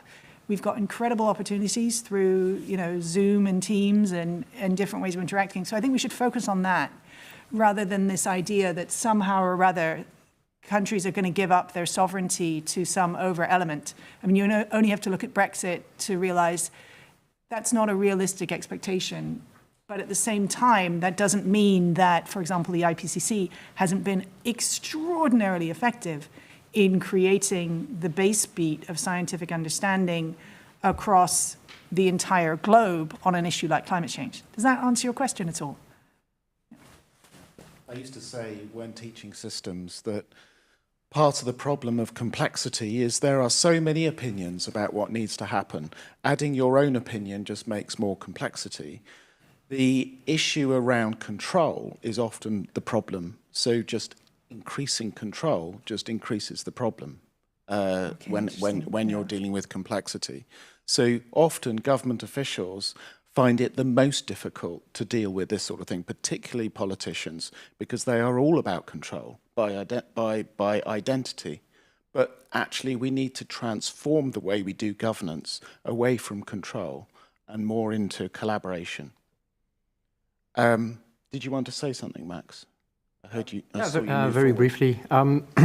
So we already work with CSER researchers, so I'm not going to expand on this. I think in most cases it will be a political problem. In most cases we need different parties that have different worldviews and priorities to actually agree such that something happens. And on the way they agree is not proportional to the information we give to them. It's not with evidence that you actually convince many parties to actually agree. So we need to find like common denominators, consensual ways to talk about GCRs for member states, civil society, UN agencies to actually work together. And that's a question that goes way beyond having good research. And I think to actually make progress on this is to reframe the field of global catastrophic risks, not just as a research field, but also as a field of practice and policy making, because we basically need like additional professions than the ones we currently have in research institutions. We need knowledge brokers, we need science communicators, we need also diplomats, we need policymakers within administrations, and like that can form a field of global catastrophic risk reduction, which we're currently kind of building pretty slowly. But I believe we need these professions in addition to the current ones if we want to like solve these political problems, which requires more than information. Thank you. Yes, Max, apologies, that was my mobile phone encouraging you to get up and dance. Gordon, you've waited long, thank you. Thank you very much. It's good for me to practice patience. I wanted to raise the game a bit because away from the previous sort of discussion about return to base and adaptation, and try and ask a question about the concept of transformation, which Paul just mentioned. You want to transform the system, because often when you're looking at risks, it's about system change and redesign, not just about step-by-step change. And I mean, the best example I like to give is that after World War III, we're going to have to design a new system for how we run the world thereafter. Alternatively, why can't we design the system now for how we'd like to run the world and avoid World War III? Because it's usually collapse and breakdown that actually generates the breakthrough to another level of design. But more importantly, it's about the mind that designs transformation is a different way of thinking from the design that is incremental improvements. And I think that concept of system change and redesign is often overlooked. So how can I make a question out of that? Can I hear, I'd like to hear from all of you really on your experiences in this territory and how successful they might have been.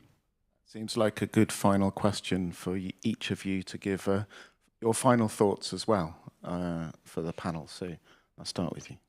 Yeah, great question, Gordon. I think, again, I sort of hark back to the private sector and sort of build on experiences there. But I think there have been many traumas and collapses and challenges for parts of the private sector over the past 30, 40 years, particularly with financial services. So the guys who are leading edge in terms of risk management in the private sector are definitely in financial services. And best practice risk management has come out of financial services into other areas of the private sector, I think.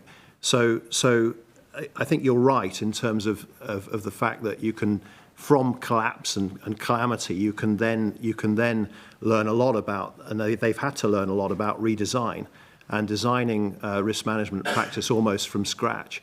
And the 3 lines of defense came out of that, the trauma of the financial crisis back at the end of the 90s, and then refined again in the financial crisis of the early 2000s or 2008-9.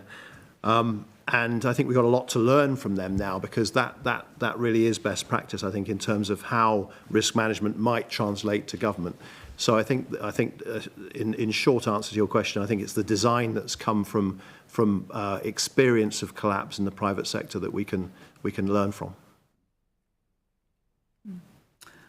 So I think regulators do struggle with thinking about systems. They always look at sort of what's the foreseeable direct impact. So competition law, again, they like to think about sort of only 2 or 3 years in the future. If you're talking about harms, it's can you evidence that, quantify that, and give me economic evidence they require of, price impact, for example. And I think one thing that would be very beneficial is for us to try and encourage a broader view of harm, systemic types of harm, beyond that sort of direct impact.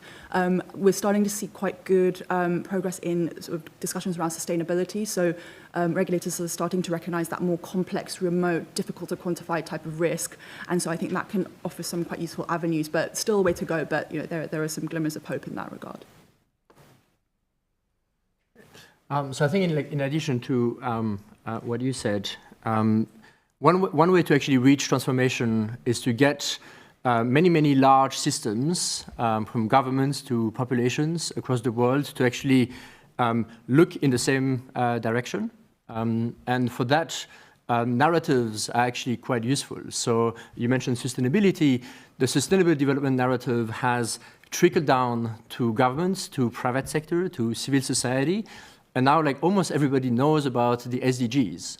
Not necessarily everybody acts about them, but the SDGs is actually something in many minds. And one way to, I think, redirect that attention and have this common vocabulary is to think a bit about, okay, if we take sustainability, how can we have a sustainability 2.0 that on the one hand recognizes existential threats, but at the same time still cultivates a lot of hope, because we don't want to kind of build disillusion in so many systems. And I think one way to kind of also improve that is to actually replace technology in the picture. In the sustainability narrative, technologies are, for the most part, actually left out. And often, people following sustainability end up with a pretty techno-pessimistic narrative. And ideally, what we build in terms of narrative is something that is optimistic about the future and that leverage technology for the goods and diminish the downsides of risky technologies, which is some building blocks to actually build a common vocabulary to think about the world.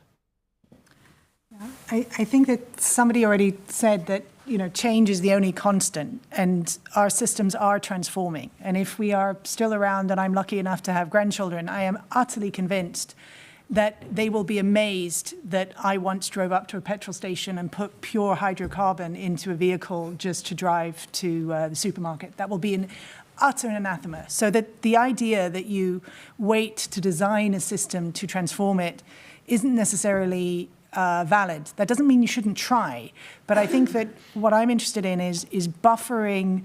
We are in a transformation, and climate change is a beautiful example of we are going through the biggest transformation that will be a make or break, and we can try to buffer that, and we can try to reduce the degree of shock in that.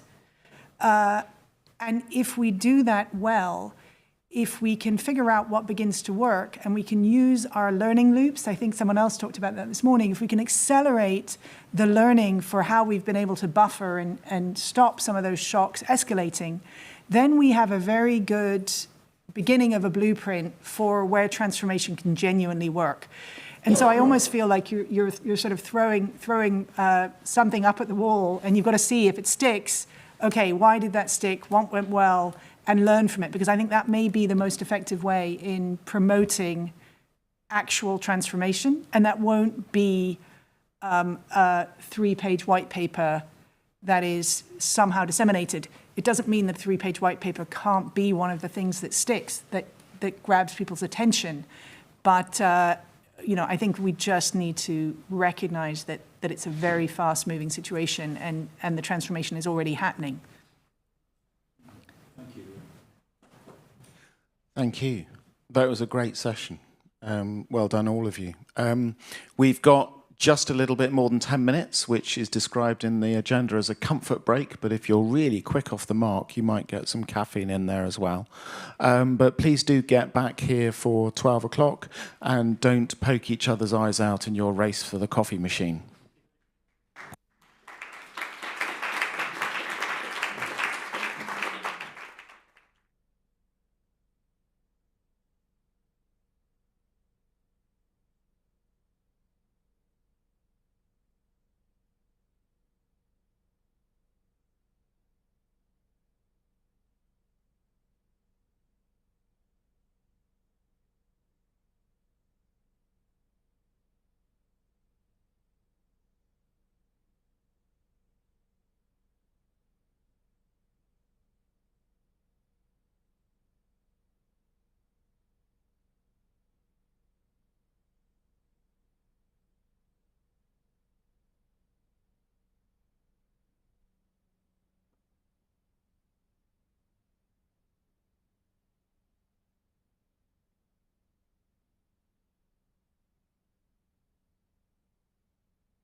Everyone online. We started already without you, so I'm going to be very quick this time round. Welcome back to the final keynote of the conference with Oliver Letwin, who's here with me on my left. There is a Discord thread open, as with all the keynotes, so please use that to have a discussion and also to add your questions separately so that we can ask them to Oliver after he speaks. I was just saying that this is a great bookend to the conference with Martin Ries's speech on the first day, because in Oliver's talk on planning for catastrophe, why resilience equals fallback, we have again this term resilience that has become almost a hashtag in our media in the last year or so, that Martin so eloquently put in, I'm going to have to be careful how I put this now that you're in the room, put this in opposition with the term efficiency in his talk on the first day, and explained that often these things pull us in different directions. And I feel like that's a theme we'll come back to a little bit today, perhaps from a different perspective. So Oliver Letwin may need no introduction for some of you, but just a little bit on where he is today. So Oliver was an academic at Cambridge and a civil servant, and a director at Rothschild, but he is now currently a visiting professor at King's College London, where he chairs the Project for Peaceful Competition and is a vice president of the Great Britain China Centre. He's also on the advisory council for the Bennett Institute for Public Policy at Cambridge, whose conference is tomorrow, if any of you are staying around. And we're very glad to have him with us today to speak for about 30, 40 minutes and take some questions from our team. Thank you, Oliver, over to you. Thank you. Thank you all, and hello to those online. I should explain that the reason I think I was asked to give this talk is not any of the bits of bio that you mentioned, but the fact that in the middle of all of that I found myself helping to run a government, and I was the Minister for Resilience, so-called, and had responsibility in the National Security Council for trying to improve our resilience, and came to certain conclusions, and also formed in my mind certain concerns about the way in which we and other countries do these things, which led me to write a book, which is called Apocalypse How, and is not a particularly happy book, in which I was helped, among other things, by Martin Ries, which is why I accepted to come to this talk, because I felt I owed it to Martin to be here for his centre, whose existence I very much welcome. Now, you have the advantage over me because you've heard many learned talks, and I don't know what was said in them, but I'm going to restrict myself to challenging 4 misconceptions. Now, it may be that nobody in this room and nobody watching online suffers from any of these misconceptions, in which case I apologise for teaching grandmothers. But I am then going to advance 2 positive propositions, and it may, of course, be that you already accept these 2 propositions, in which case I further apologise. But I'd be more surprised if you already accepted the propositions than if you didn't suffer from the misconceptions. But I should say that the misconceptions that I'm going to address are very widespread. I think most policymakers and most political commentators and most journalists and most people who have to do with administration in most countries suffer from all 4 of these misconceptions most of the time, mainly unconsciously. The first misconception I want to address is that causes of catastrophe are, to some degree or other, seriously predictable. The reason I want to attack this misconception first is that a great deal of the problems that we face, I think, in establishing resilience stem from that misconception. People think that they can roughly sketch the causes of catastrophe which they are likely to be faced with. How do I know this? There's a sort of industry fomented by governments around the world. Amongst the leaders in this industry are the UK, but there are other countries that have followed suit and others that were roughly working in parallel.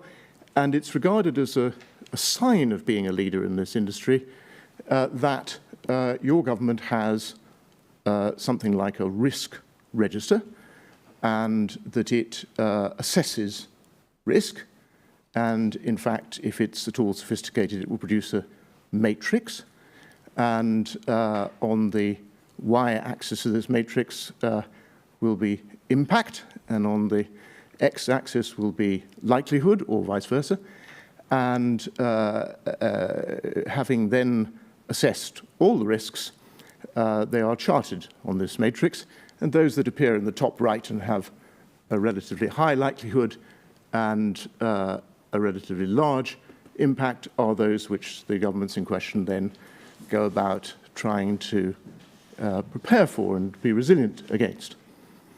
Now, if you ask yourself, what is the assumption on which this vast international, increasing international industry is based? It's the assumption that someone knows how to plot risks on such a chart because they can, roughly speaking, predict what the risks are. There'd be no point in having this sort of chart if you didn't make that sort of assumption. And of course, some risks are reasonably predictable. Some of those which are reasonably predictable are not really very interesting. I'm probably the person in this room least equipped to make this scientific observation. And there are some people, including Martin, in this room who are amongst the people in the world most equipped to make this observation, but I believe it to be the case that it will certainly, or almost certainly be the case, that eventually the Earth will be swallowed up by the sun. This is really not very interesting for policymakers because there's not we can do about it, at any rate, at the current state of affairs. So you'll be interested to know that this highly predictable risk does not appear on the National Risk Register. Well, probably everyone in the room already knows that, and there are good reasons, because there's nothing we can do about it. But you might think that amongst those risks that are interesting, history would show that we're pretty good at predicting which things we should worry about, and that they would therefore appear in the risk register. Well, history shows the exact opposite. We've just been through COVID-19, and as everyone in this room, I'm sure, perfectly well knows, COVID-19, or indeed a respiratory disease rather like COVID-19, SARS, MERS, were not high up on the risk register. In fact, they didn't appear in the risk register. What appeared in the risk register in their place was pandemic flu, which was right at the top right. It was the very thing which we were most concerned about preparing for. But it had different characteristics from COVID. That isn't the whole explanation, because we also weren't well prepared for it, as it turns out. But park that. The main point was it was the wrong disease. And huge efforts were made to prepare for dealing with this wrong disease, because nobody predicted the disease we would actually be afflicted with. And that's just one tiny example amongst many, many of the fact that we're very bad at predicting what are the interesting things big enough to really worry about, but small enough to be doable, for it to be doable to do something about them. We're very bad at predicting those things in a way that would enable us actually to compile a risk register. Now, incidentally, I don't want any of what I'm saying to be taken to mean that we shouldn't do risk registers and that we shouldn't worry about preparing for the things we can predict that are large enough to worry about and not so large we can't do anything about them. We should, but we shouldn't delude ourselves that actually, having done that, we've done the job, because it's extremely likely that something will come along that is in this category that we won't have prepared for, that we won't specifically know about. I will deal later on with what I think we can do in the light of that degree of lack of predictability. But unless you recognize the lack of predictability, you can't take the steps necessary to deal with it. The second misconception I want to deal with flows directly from that. Even where you have predicted that something might happen that is in the category of being important enough to worry about, but not so devastating that you can't do anything about it, you can't be sure that the measures you take will prevent the thing that you're trying to prevent from occurring. I call this misconception the dikes will hold. there's a very good reason why everyone thinks the dikes will hold inside most governments. That is, they're dikes. By the time they've been there a little while, politicians and administrators have a vested interest in assuming that whatever defences they and their predecessors have built against whichever catastrophes they predict might happen are good ones, because increasingly they're their responsibility. And they don't want to go around thinking that they waste their time building defences that don't work. I can tell you that as a Democratic politician with 30 years of experience of trying to persuade electorates at elections to vote for me, it is not a winning ticket to go and say that you've spent an awful lot of time designing defences which very probably won't work. This isn't how politics works. And of course, in more autocratic systems, as Mr. Putin has recently demonstrated, designing defences or indeed offences that don't work is a route to worse fates than not being elected. So the truth is, in every system, every political system, one way or another, the people running the system acquire a vested interest in assuming that the dikes will hold when the flood comes. But actually, it's impossible to build defences that are foolproof. I mean, I'm sure that the people in this room can think of 1,000 examples of this without my needing to go through them boringly, but I'll just take one. Probably the single largest, and probably sensibly, the single largest effort that is made to create defences as opposed to mitigations by governments today around the world is in cyber defence. Everybody is extremely concerned to make their own countries foolproof against a cyber attack, and for very good reasons. An enormous, vast, unimaginably vast quantity of money is spent on this around the world, and huge numbers of extraordinarily clever people are employed to create these defences, and they don't work. I mean, that's not to say that they never work. They work hugely often. They work almost all the time. But unfortunately, they only have to be breached once, seriously, not to work. And it is impossible to be confident that your defences will work at the crucial moment. They might. You hope they will. It's worth investing in it. But you ought to accept not just that you can't predict certain risks that may come to pass, but also it's impossible to be confident that the defences you build against the risks you have predicted will hold on the night. The third misconception is deeper and even more widespread. It's almost universal. And I've found in having discussions with politicians and administrators around the world about it over some years that since leaving office, that I'm normally regarded as mad when I seek to attack this misconception, but it is just as bad a misconception as the other two. And this is the misconception that normality can be restored, and that the aim of resilience should be to restore normality.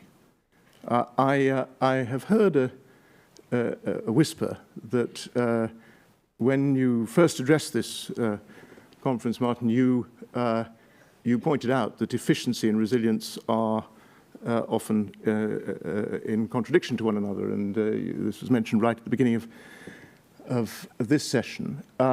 And so they are, but in a very, very profound way. The systems that we have, every kind of system, IT systems, systems of government, systems of operating businesses, social systems, aim, one way or another, typically at a relevant kind, whatever is in that particular domain, a relevant kind of efficiency. And they're bound to do that. People want to optimize whatever it is that they're seeking to optimize. And as they do so, they try and create systems that are efficient for getting to what they regard as optimal results in the relevant domain. So if you're running a supermarket chain, you want to make sure that you very efficiently supply your supermarkets and very efficiently distribute to your customers the things that you have carefully accumulated through supply. And nothing is going to persuade you that you should be concerned about something other than optimizing in that way for efficiency, because, well, to take that case, your stockholders will be very, very unhappy if they discover that your share price has gone down compared to the next supermarket because it's more efficient. And this is just as true of governments. And in fact, while we're at it, it's just as true of voluntary bodies of various kinds. So it doesn't matter whether we're talking about the commercial world or the political world or the voluntary world. In any world, there are the kinds of optimization that the people operating in that world want to achieve, and what they do is to design systems that are intended, at least, to be efficient in achieving those optimalities. And it's almost never efficient to worry about what will happen in the event that things stop working as normal. Let me give you a very signal example of that. If you are running one of the key public service industries, so, for example, you're a mobile telephone operator, or you're the national grid in a particular country, it is never worthwhile to diminish your day-to-day efficiency of operation for the sake of being able to deal with a crisis of some days or weeks, which may occur once every year, 10 years, 50 years. Because although the crisis may lead to mass death or gross inconvenience for millions, it doesn't lead to any significant diminution of your stock price or of your profits. If the national grid goes off for 5 days, which is what it will do if it goes down, because it takes 5 days to restore it, the loss to the national grid in terms of revenue is 5 over 365 of that year's profits, and 5 over 3,650 of that 10 years' profits. And so it goes on, depending on the likelihood of the risk. And this is a tiny sum, whereas a minor improvement in day-to-day efficiency might very well lead over the same 10 years to order of magnitude improvements in revenue by comparison. It never makes sense to invest in resilience for the individual company. Now, you may say, this is just a classic case of how markets fail us and why governments need to step in. And it is a classic case of why markets fail us and why governments need to step in and why there should be regulations about these things. But unfortunately, it's a big case also of who guards the guards, because governments are susceptible to exactly the same logic. If you're a politician or a civil servant in any country and you worry, quote, excessively, unquote, about being resilient and do not optimize day-to-day efficiencies, you will not be forgiven by your electorates who want day-to-day efficiency and want low taxes and high expenditures and good hospitals and good roads, and are not interested in being told that somewhere in a cupboard there's something that will prevent them from being as badly affected if something goes wrong which hasn't gone wrong. I don't know how many of you ever tried to persuade a group of people of anything where it's critical to your own survival in professional life, that you do persuade them. But believe me, as a politician, going around saying, don't worry, this other party over here or this other administrator in an autocracy or whatever is telling you that they can improve your hospital and make sure that grandmother gets a hip replacement early. But I'm not concerned with that. I'm concerned with making sure that if there is a possibly unpredictable health emergency, you will be better looked after under some future government than you would be if I didn't do this thing, which means your grandmother won't get her hip replaced early. Believe me, this is not a saleable proposition, and governments don't do it either, and that's why efficiency rules as an aim, not, of course, achievement always, but as an aim, and resilience doesn't, either in the commercial world or in the political world or anywhere else. And that means that the effort to restore normality, the idea that the way to be resilient is to make sure you can move back to business as normal immediately a risk materializes, is a grotesque misconception. The system has been optimized for efficiency, not resilience, and when it's brought down, for example, a cyber system that's brought down by a cyber attack, you can't restore it to the same efficiency immediately. If you could, the risk would not be a serious risk. And you can't efficiently build another completely separate, equally good system because you would diminish the efficiency of the system that you are trying to optimize by taking half the money that you would have spent and spending it on the system which you're doing in parallel. You can't have it rationally as an aim to restore business as usual immediately you have dealt with the risk, even if you can predict the risk in the first place. Fourth misconception, which is very allied to the third, and is also almost universal. People are inclined to think that high-tech beats low-tech. And they're right when you're trying to optimize. If we had low-tech systems of communications, I wouldn't be able to talk to the audience that I'm talking to if they are listening online. High-tech is better than low-tech for all sorts of purposes. But the purpose for which it is not better is being resilient. And the reason is that high-tech typically suffers from exactly the problem that the system that's been optimized is going to suffer from when the risk comes along. You've optimized the system to deliver day-to-day. You've used the highest tech you could manage to optimize that system. The risk, if it materializes, prevents the normal operation of that system, and therefore an equivalently high-tech system will probably suffer from the same risk in much the same way. So you can have a whole series of defenses, if you could afford them, which exactly parallel the high-tech system you're trying to defend, and then discover to your horror that the attack, natural or human or whatever, that has got through the defenses of system A has, for the very same reasons, got through the systems B and C. Whereas typically, if you abandon the effort to restore normality and efficiency as normal, and look instead to muddle through for a while you put the efficient systems back in place, you stand at least a chance of having a fallback arrangement that doesn't get hit by the same thing that has knocked over the system which has caused the need for the resilience. And typically that will be a low-tech system. Let me give you just one salient example. If there is a solar flare or something like it, the world's satellite systems will stop operating, or some of them. And therefore, GPS and Galileo and the like won't work. Hilariously, governments in many parts of the world are seeking to solve this problem by having their own satellite systems that will provide a fallback. Not so hilariously, one of them is our government.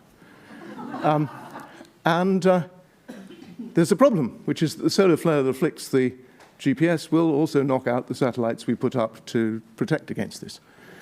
Now, there's something which is very unromantic. It's much cheaper and very old-fashioned and very low-tech and very suboptimal. I know because I used to use them, and my wife and I used to have big arguments in the car on the basis of them. It's called a map. And you know, she would sit there and read the map, and I would drive, or vice versa. And it didn't actually matter which way round it was. We got very cross with one another because we're very bad at reading maps, and we find it very difficult to get to the places we want to get to. And now it's miraculous because you turn on this machine, and the machine tells you which direction to turn, and you can have the conversation with your wife or your husband. It's all fine. But if the GPS goes off, I'm not going to embarrass anyone here, but how many people in this room actually have a map? How many children, well done, sir, how many children actually know how to read a map? Maps are low-tech. They're suboptimal. They're not efficient. They are very good as resilience. Being resilient to solar flares and GPS, if we leave aside the problems of navigation on the seas and of timing for the City of London and its parallel organizations around the world in the financial system, if we leave those aside for a moment, just for the plain purpose of making sure that Mr. and Mrs. Jones can get to where they're trying to get to if the satellite system goes down, maps are it. They're brilliant. They're very low tech. And typically that's the case with proper resilience. Low tech beats high tech when it comes to resilience. High tech beats low tech when it comes to the everyday, which is why we have it. So those are the 4 misconceptions that I think we need to clean away from our minds. They're very easy to fall back into. It takes a lot of effort, in my experience, to keep reminding yourself that we can't predict the causes of catastrophe. We can't assume that the dikes will hold. We shouldn't aim at restoring business as normal. And low tech beats high tech instead of vice versa when it comes to resilience. I now want to advance 2 propositions. One is that in the light of what I've just said, resilience does not mean perfect defense against the disruption of business as normal, which is typically what people try to achieve in governments around the world, and indeed in companies around the world. What it means instead is recognizing that you won't necessarily predict the risk, that even if you have predicted the risk, you can't be sure that your defenses will work, that you shouldn't be aiming at restoring normality, and that you want a low-tech solution which is wholly disengaged from whatever the system is that you're experiencing trouble with as a result of the risk having materialized, so that you can make do and mend. And that's what I call a fallback solution. A low-tech method of operating that's sufficiently embedded and sufficiently practiced and sufficiently workable under circumstances of the unknown risk materializing and your normal systems in some important way being utterly disrupted, so that you have the ability to go on living more or less reasonably with as little as possible loss of life, damage to people's health and well-being and so on, during a period when you're trying to put things back in order. And this is very unromantic stuff. I'll give you an example from my own life. I live in a Dorset village which has 2 roads going into it and a crossroads. So there are 4 entries points and 4 exit points. And it's a long way from anywhere. I pretty much guarantee that anyone in this room or anyone listening who doesn't live in the same village won't have heard of it. And the Dorset Council does not have the funds, and probably never will have the funds, to send out snow clearance lorries when the snow comes to this obscure village. But when the snow comes, or even it gets very icy, you can't get in and you can't get out because the roads are on hills and they get blocked. And this is a very minor risk and a very minor problem. But of course, you've got some old people living in the village and nobody can get in or out for a few days. Actually, one of these old people could die. So it's not tiny risk. It's a small risk because it's a small place, but it's a significant one proportionately. And the solution is, of course, to have a few farmers who have been given a snowplow and can attach it to their tractors, and to have some grit sitting around so that when the Dorset Council is clearing the main roads, the village can do it for itself in this unromantic way. This is a perfect fallback solution for a highly predictable risk. On the risk register, the chance that there's going to be snow in Thorncombe one year or other that blocks the roads is sky high. And the impact in terms of this tiny village is pretty significant too. So it's close to the top right of one of these risk registers. And the solution is not to build a whole set of different roads, which incidentally would also get snowed up, nor is it to invest in a fleet of high-tech helicopters. It's just to have some sand around and some farmers with snowplows. This is the sort of thing which creates resilience. Does not prevent catastrophes, will not do the job that trying to take on carbon emissions or trying to provide defenses for cyber attack and so on do, which is to try to prevent risks from materializing. But what it does do is to mean that when the risk actually materializes, you have a fallback which makes you resilient and therefore you don't have to worry. A low-tech, ever-present, fairly cheap resource, which incidentally is manifestly inefficient in the sense that the county council, the Dorset council now is wasting, quote, some money maintaining these piles of grit around the place and making sure that the farmers know how to use the snowplow and oiling it and so on, which it could otherwise spend on optimizing the roads. So there is a bit of inefficiency built in, but it's pretty minimal because it's a low-tech, cheap solution. Fallback solutions are not efficient, but they are the right way, typically, of achieving resilience. And let me just mention that we've just been through an experience where probably tens, maybe more than tens of thousands of lives just in this country could have been saved by an equivalent kind of thing. I see some people in this room are wearing masks. At the beginning of COVID, nobody would have been wearing a mask. There weren't any masks. Right at the top of the risk register, I remind you, top right-hand corner of the risk register in our country was pandemic flu. Pandemic flu is different from COVID, but it's similar in one respect, which is that although it can, as I understand it, be transmitted by direct contact or by viruses sitting on things you touch, one of the main ways it gets transmitted is aerosol through the air. So you might have thought, might you not, that when we had a great exercise to work through how to deal with pandemic flu, in which literally thousands of people were involved, including the people running great ministries of state, that we, or indeed some other country that also had it at the top right of its register, might conceivably have thought it would be nifty to lay in a pile of masks. Not so, not done. Too low tech, too boring, too fallbackish, too inefficient. Why do you need the masks? It might not happen.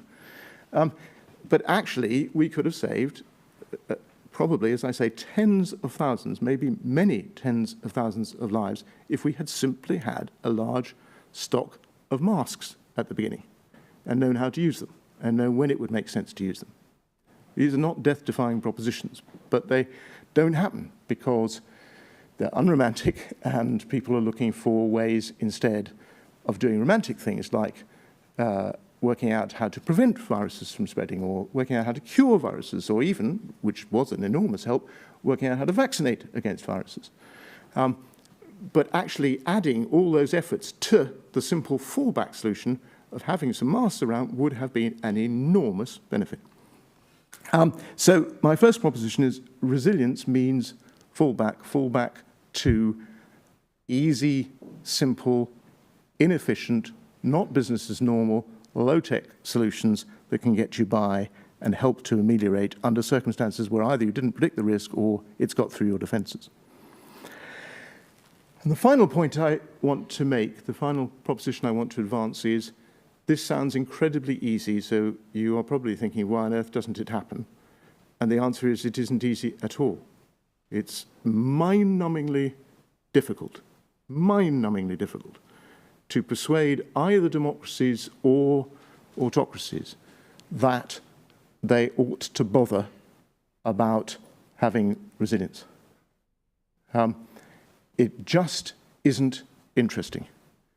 Tony Blair once charmingly, when asked about what he thought was the least sexy political utterance, said he could absolutely identify it, that if he made a speech in which he uttered the words further education, everyone listening would be asleep. And I think he's absolutely right. Further education is probably one of the most important things that goes on in any country, and it is fantastically boring for most of the population. And all journalists, and almost all politicians. But it's not half so boring as resilience. He was quite wrong that the most boring thing you can do as a politician is to witter on about resilience. And it is fantastically difficult to persuade administrators to concern themselves with resilience.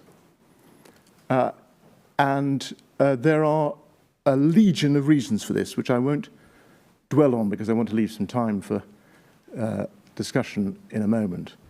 And I could occupy the next several hours describing the many reasons, but let me just give you one or two. The first reason is perhaps the most perverse.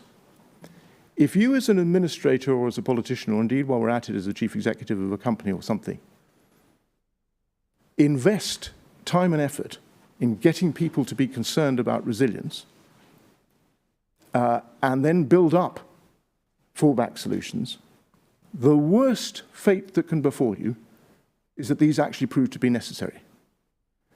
You will not get plaudits at this point. On the contrary, you will be named as the very figure who's responsible for the fact that they weren't perfect.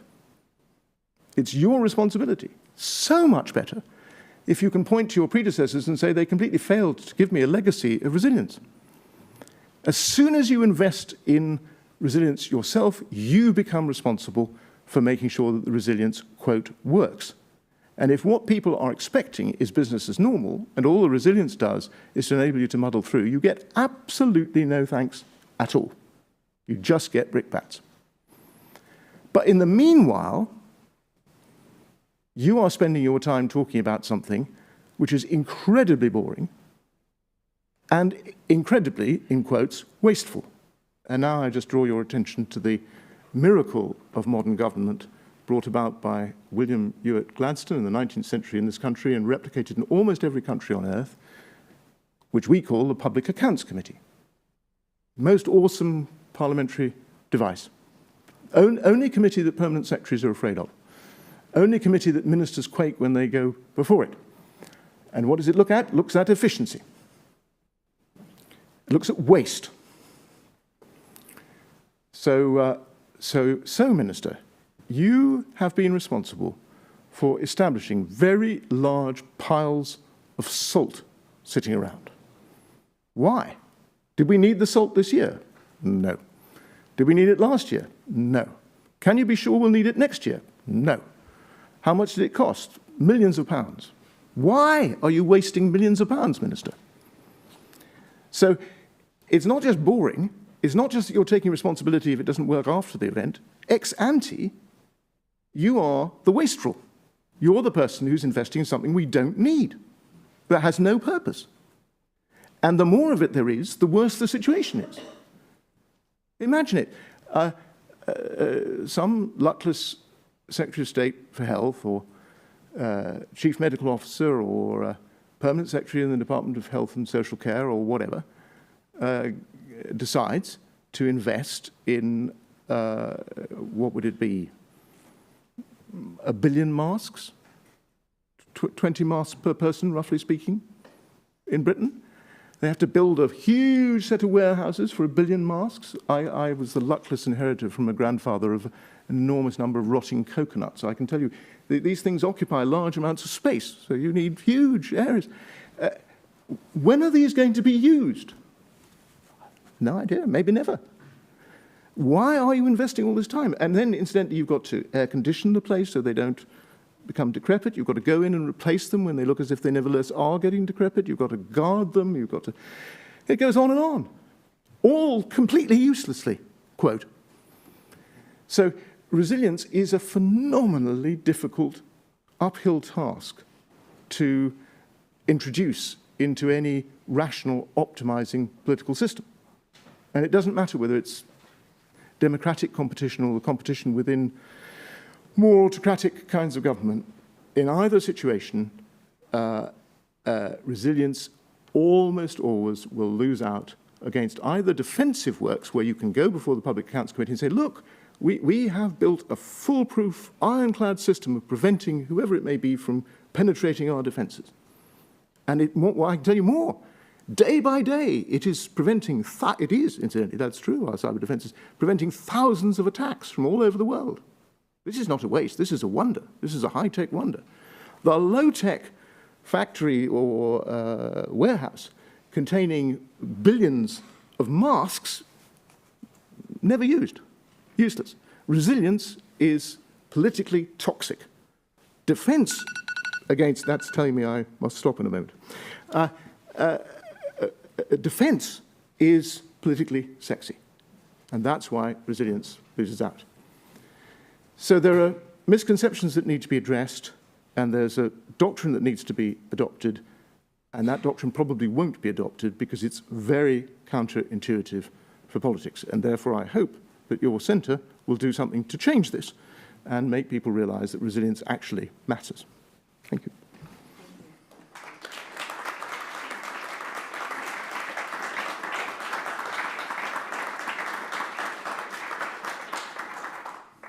I've got 3 or 4 questions online and at least one in the room. Clarissa, could you just use the red microphone? And we'll come to those in a second. One thing that we've been interesting about the previous session, which you were not able to hear, was that there was this imaginary disgust of having I'm just going to read out Ray Taylor's summary of it, the global emergency intellectual surge capacity. I accidentally called this the bat phone to global catastrophic risk experts. But that idea that you have kind of a ready group of experts who have thought through these large catastrophes, ready as a capacity to support policymakers. And Ray asked, as a former politician and civil servant, what would be the second best host organisation, apart from CSER, which most governments would trust to call to host our imaginary surge capacity via the bat phone? Well, I mean, I think it's a very good question, but it goes a bit wider. Part of the problem here, for the very reasons I've been illustrating, is that it's very, very difficult for the ordinary organs of any state to focus on these issues and to establish any organisation that they sponsor for the purposes you're describing or for the purposes I was describing. It doesn't matter. Anything in this area of dealing with risks ex post, if I can put it that way, is very unsexy for the reasons I was exposing. And therefore what happens is nothing. Just doesn't get done. And even horizon scanning and trying to work out in advance what's about to hit you in order to be prepared ex post is very unsexy. I give you a direct experience of my own. I set up in the Cabinet Office before I left a little unit based on my experience with Ebola, which was designed, tiny group of people, 2 full-time equivalent, to scan the horizon continuously for viruses heading our way.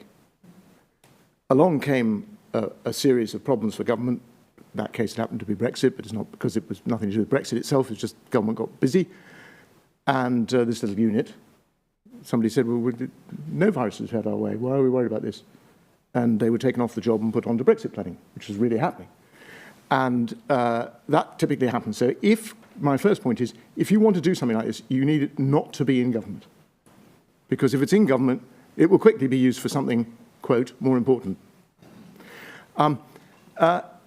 However, the paradox is, it also can't be something completely outside government. Because if it's completely outside government, ministers and officials typically will not pay very much attention to it. So the essay question actually is, how do you create something that isn't in government, isn't of government, but is sufficiently associated with the state so that government, i.e. ministers and officials, cannot ignore it? And that's the reason why I strongly advocate the creation of a specific office independent of government, like the Climate Change Committee does for climate, or the Monetary Policy Committee of the Bank of England does to control interest rates, that is established by Act of Parliament in our system or by constitutional devices in other systems, and is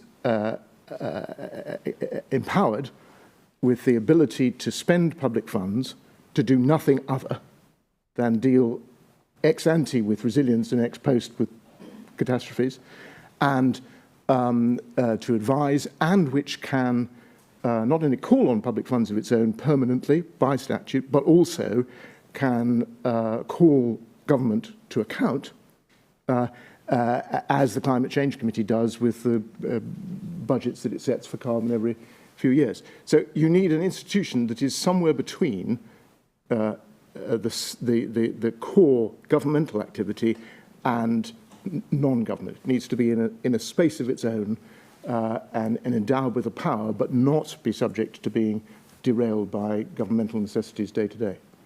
Thank you, and that feels very in line with some of the conversations we had this morning. My second question from online is one from a couple that David Woods has put through, but I thought I'd pick out this one. So do you accept that some risks would be so catastrophic that no amount of prearranged resilience would offer much help? So doesn't society's response to risk need to involve active prevention as well as building resilience? Oh, it certainly needs to involve active prevention. Active prevention is very, very important. I mean, that's a reason for concerning ourselves about reducing carbon emissions, for example. That is an active effort to prevent some of the worst of the catastrophe from occurring. And it's a very good thing. And as I was saying, I very much agree with the decision that's been made by governments around the world to build very elaborate cyber defenses. Very sensible thing to do. My point is, having done that is not a reason, having spent all this money trying to prevent these risks from occurring, is not a reason for sitting back and congratulating yourself. It's a reason for getting on and recognizing that nevertheless, probably some things you didn't like at all and are very, very nasty will happen, that you haven't been able to defend against, either because you didn't predict them or because they've got through the defenses, and therefore you need fallbacks.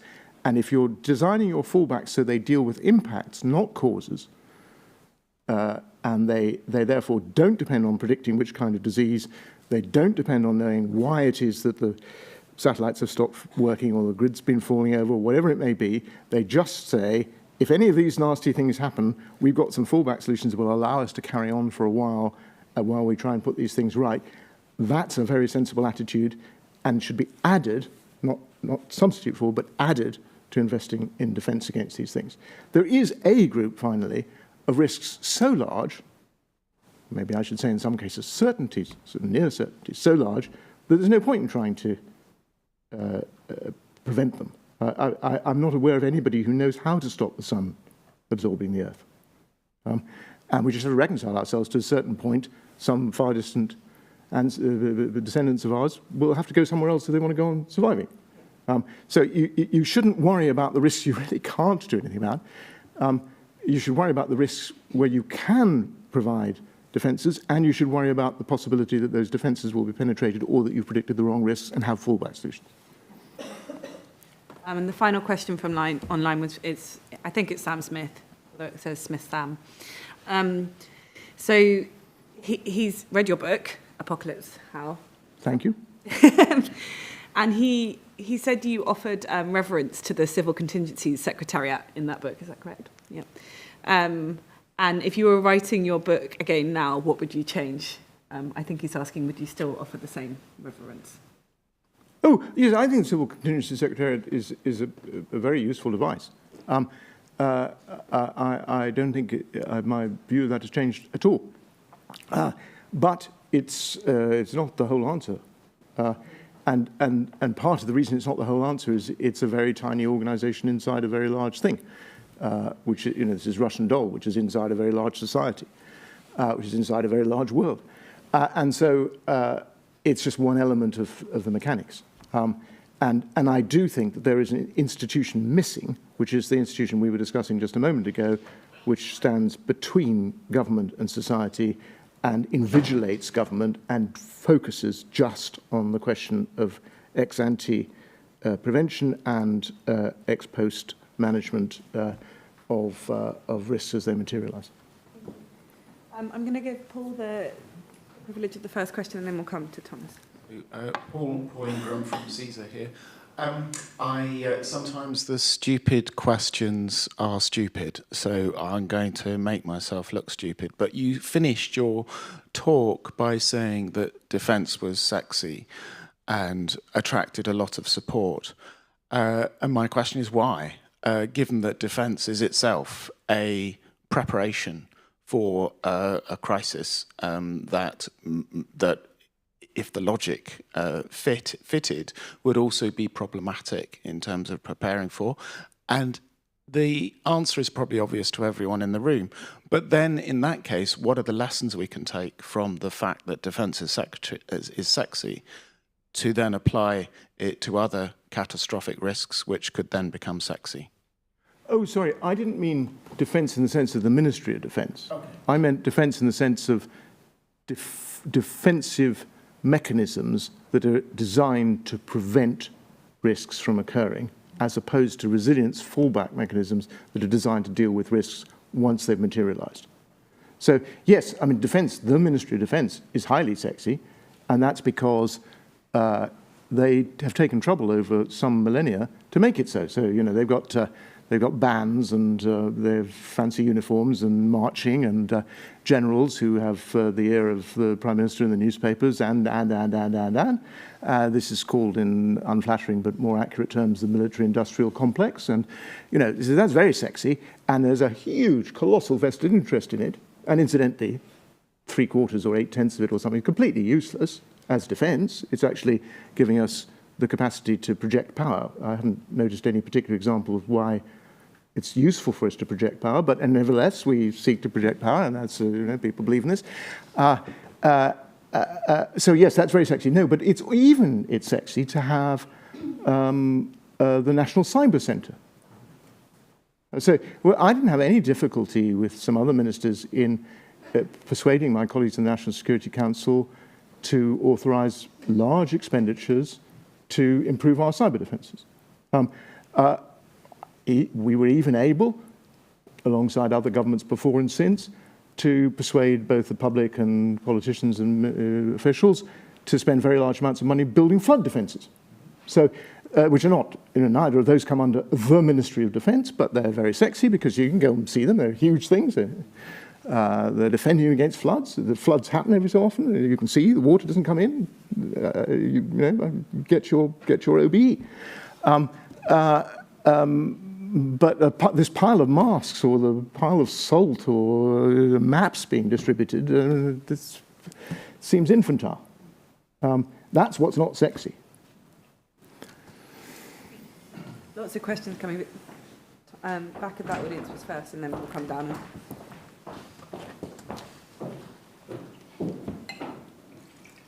Thomas Meyer from the Center for Apocalyptic and Post-Apocalyptic Studies in Heidelberg.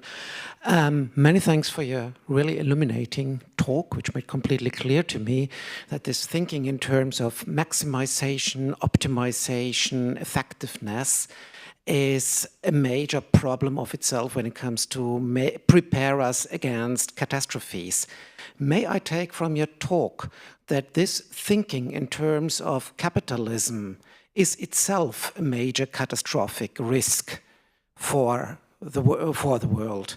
And if so, would you have any low-tech advice how to prepare us against that risk and how to make us more resilient against that kind of thinking? I think my short answer is no. It isn't. I mean, you're absolutely right. This is sort of baked into capitalism. It's unfortunately also baked into other political ideologies. It doesn't. I literally don't think it matters for this purpose whether we're talking about states that are organized on entirely command bases or states that are organized on entirely free market bases. In practice, there is no state that is either totally one or totally the other, but you know, even at the extremes, it's the same. I've been astonished dealing with counterparts in China and Russia, and exactly the same problems that you observe here. And you know, just in case you don't think that either of those are sufficiently uncapitalist, one of the worst examples of this phenomenon was Cuba under Castro. Absolutely uninterested in any kind of resilience. Maximizing efficiency was absolutely the forefront. So the problem is, although the systems are different, and you know, you can argue forever and a day about which are better and worse for other purposes, they have the same basic incentive that some set of people have to be pleased with something that you're doing that is providing them with something in public choice theory terms which gives them an advance in their careers. And that always comes from optimizing the efficiencies and doing things which are sexy, not from worrying about the resilience to unknown or ex-post events that you hadn't predicted or hadn't adequately defended against. And I don't think there is any way of overcoming that that's sort of theoretical or cultural, or that would really solve the problem, the underlying problem you're talking about. I think what you have to do is to create institutions, which I was talking about just now, a non-governmental institute, where it becomes their rationale, their raison d'etre, that they are concerned with these things, and therefore their careers are advanced by just concerning themselves with this. And I mean, I think the Climate Change Committee is a very interesting example of that. When we collectively, British politicians, we got together cross-party, we invented the idea of the Climate Change Committee and climate budgets and so on in the Climate Act. And I remember that I happened to be doing that job in the opposition at the time, and I spent a large amount of time with David Miliband, who was then my opposite number, who was the Environment Secretary at the time, and we worked out that if we can make this completely ironclad, that every political party signed up to it, and put it into statute, and created an organization with no other purpose, that was that you couldn't take funds away from, then it would develop its own raison d'etre, and people who got into it would see it as their mark of success, that they had managed to make the public and ministers and officials and the newspapers and so on really interested in the question, how do we mitigate the climate change risk? And I think that's worked. I think, I don't mean it's succeeded in every respect it needs to succeed in by any means, but it has at least made a very big difference. So I think the only way you can attack this is to create an institution where the incentives are completely different, either from the market incentives or from the incentives within bureaucracies and ministries in any country, and give it its own rationale, which is just to deal with this. Thank you. We're actually running close to time, but you'll be staying around hopefully with us maybe for a little bit afterwards. A minute or two, yes. Yeah, okay. All right. So Lara's question might have to be the last for now. And maybe Tom, if I'm feeling nice. Hi, Oliver. I'm Lara from one of the researchers here at CSER.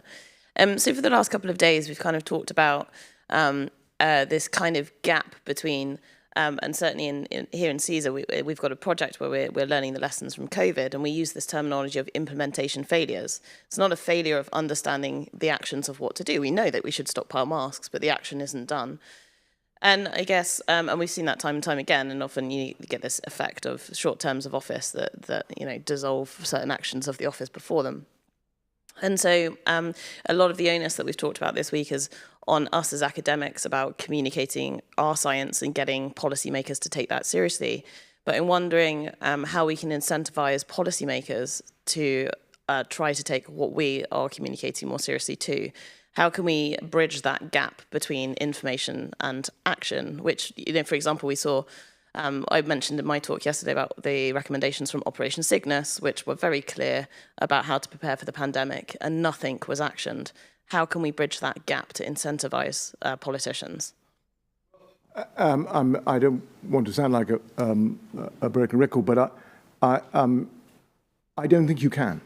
I don't think there's some magic elixir which will persuade governments to pay attention to these things in any serious way, unless there is a body they cannot avoid paying attention to, which, you know, in all its august splendor, Cambridge University ain't, can be ignored. All the universities can be ignored. A body which is set up by Parliament that hauls ministers in front of it and has statutory powers and duties and spends public money cannot be ignored.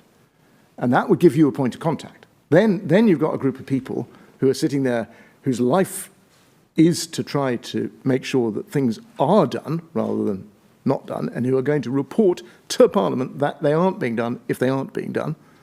And then it's just a question of information. And there you can be a real help, and others like you.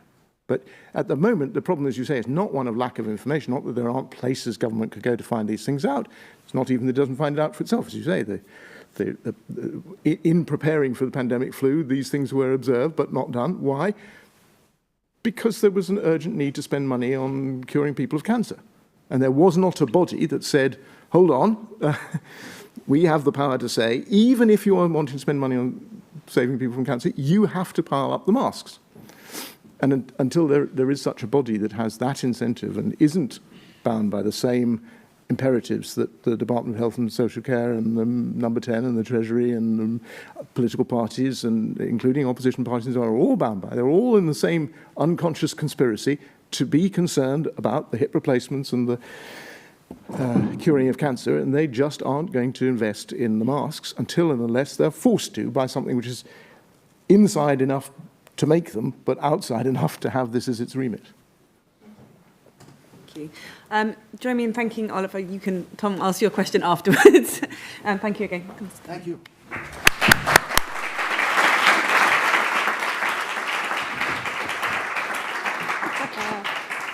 Oh, the joy of finishing a conference in 4 minutes. I have a couple of reflections, but I guess in the spirit of much of what we've heard in the last 3 days, I didn't really want to make those reflections a single person narrative, but rather just point to a few things that have been so well illustrated by Tom, who's illustrating all of our discussions over the last few days. And my clever colleagues in IT have put some of them up on the wall. So I'm just going to take you through very quickly a couple of things that stood out for me when I was looking over Tom's illustrations this morning. This comes from Luke's talk on the first day. And there's some very interesting things in here, but the thing that really strikes me still is the need to ask the right questions, which is there near to the top right, and next to the word super forecasting, that kind of difficult idea that without understanding what are the big questions we need to ask and curating them and writing them down in specific terms, all these wonderful forecasting techniques don't become useful to the questions that people are really asking in the world. And moving quickly forward, the thing that really stuck out to me with the following discussion on addressing the challenges of inclusive practices in AI was the time and the thoughtfulness and the care needed in Tina's presentation of how to actually develop a technology responsibly, how to work with different and diverse groups cannot happen quickly and needs to be done in a way of forming trust over time. And often when we're thinking of catastrophe, that kind of time is not a luxury we have in the moment, but it is a luxury we have beforehand.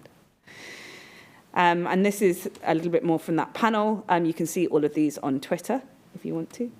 And moving finally to Joachim Isaacson from the Ministry of Defence and also, a secondee from the Swedish government. His final talk on day one, for me, it was that bottom right idea that really stuck out, which is that it is meaningless to look at the future without thinking about today's action. That is, without thinking about the change that we want to happen, it's an indulgence, perhaps, to speculate about the future, unless you're trying to sell films or fiction books, which is a different kind of incentive system we heard from Brian on the second day.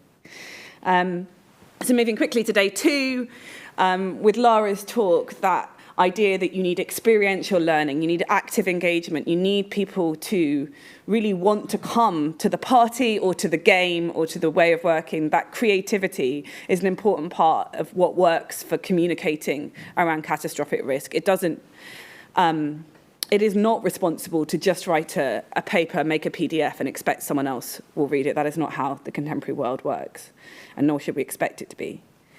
And as we went on with that day, I think we heard that point made over and over again, but from several different perspectives and in several different case studies that came through that day. That context is key to understanding what is the right thing and how to communicate. More from day 2. There were a lot on day 2. You got into your groove at some point. And yeah, and just to finish the end of day 2, that reporting on the end of the world from Brian Walsh from Vox, and hearing how they've kind of recreated the editorial room by having this part of their publication that isn't focused on the number of readers they can get tomorrow, but working with that idea of what is important to report on. What is, perhaps we could say, neglected or under-discussed because it is not going to get them the same numbers that their colleagues on the news desk get, but at the same time is part of that resilient system that we need. We need those journalists as part of the discussion going forward. And then finally, from this morning, we had Clarissa reminding us that the Science-Policy Interface is a critical part of the questions we've asked over the last few days. This project on a science of global risk, which Luke, Lara, Clarissa, Paul, and SJ, who you met on day 2, are part of the team of at CSER, and forms the structure and basis of this conference. That really we can ask as much as we like the question of what could kill us all, or what catastrophe is coming our way, and perhaps even a theoretical or design-based answer to what is the response. But to really make a difference in the world, then we need to think tactically. We need to think about how we become that kind of broker in the centre, or even as Oliver pointed out, perhaps Cambridge University itself is not the broker, but how we support others to play that role. And I'm just seeing there are 2 more. So almost in real time, we also have the responses from Jenty and others, which I haven't managed to digest properly, but I suggest you look at on Twitter. And finally, I'll leave up the final one from the panel we had just before the break.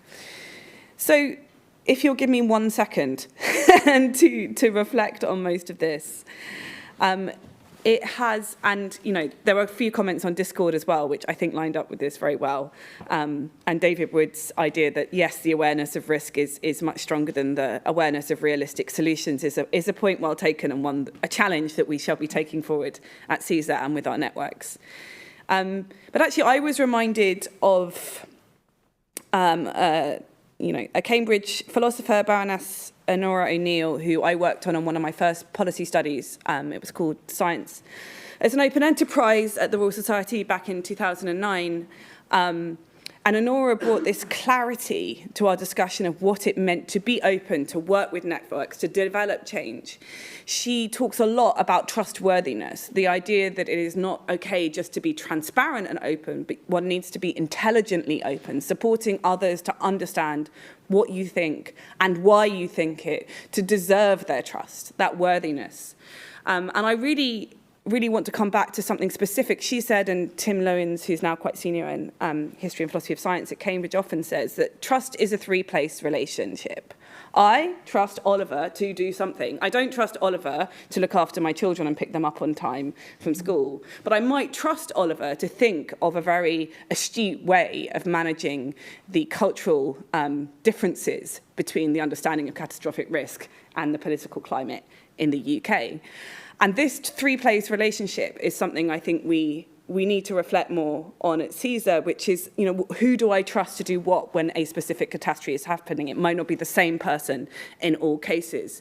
In our own interdisciplinary setting within our team, who is an expert in a particular thing, and I trust them to be expert in that, but I also need them to bring with them where they're not certain, because that's just as important to the conversation as what they are an expert in.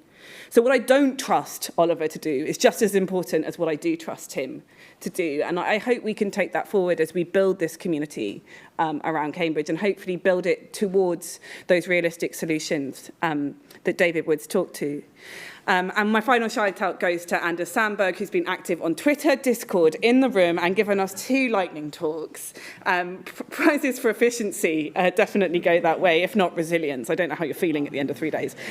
But Anders' sentence that he would sum up was that this idea of epistemic humility, this idea that perhaps in my interpretation is what I know and what I don't know, is an awesome and powerful idea and worth teaching, worth communicating, worth investigating further. Thank you, Anders. Thank you all for sticking with us. I hope you can make it to Clarissa's workshop at 3:15 if you're here with us in person.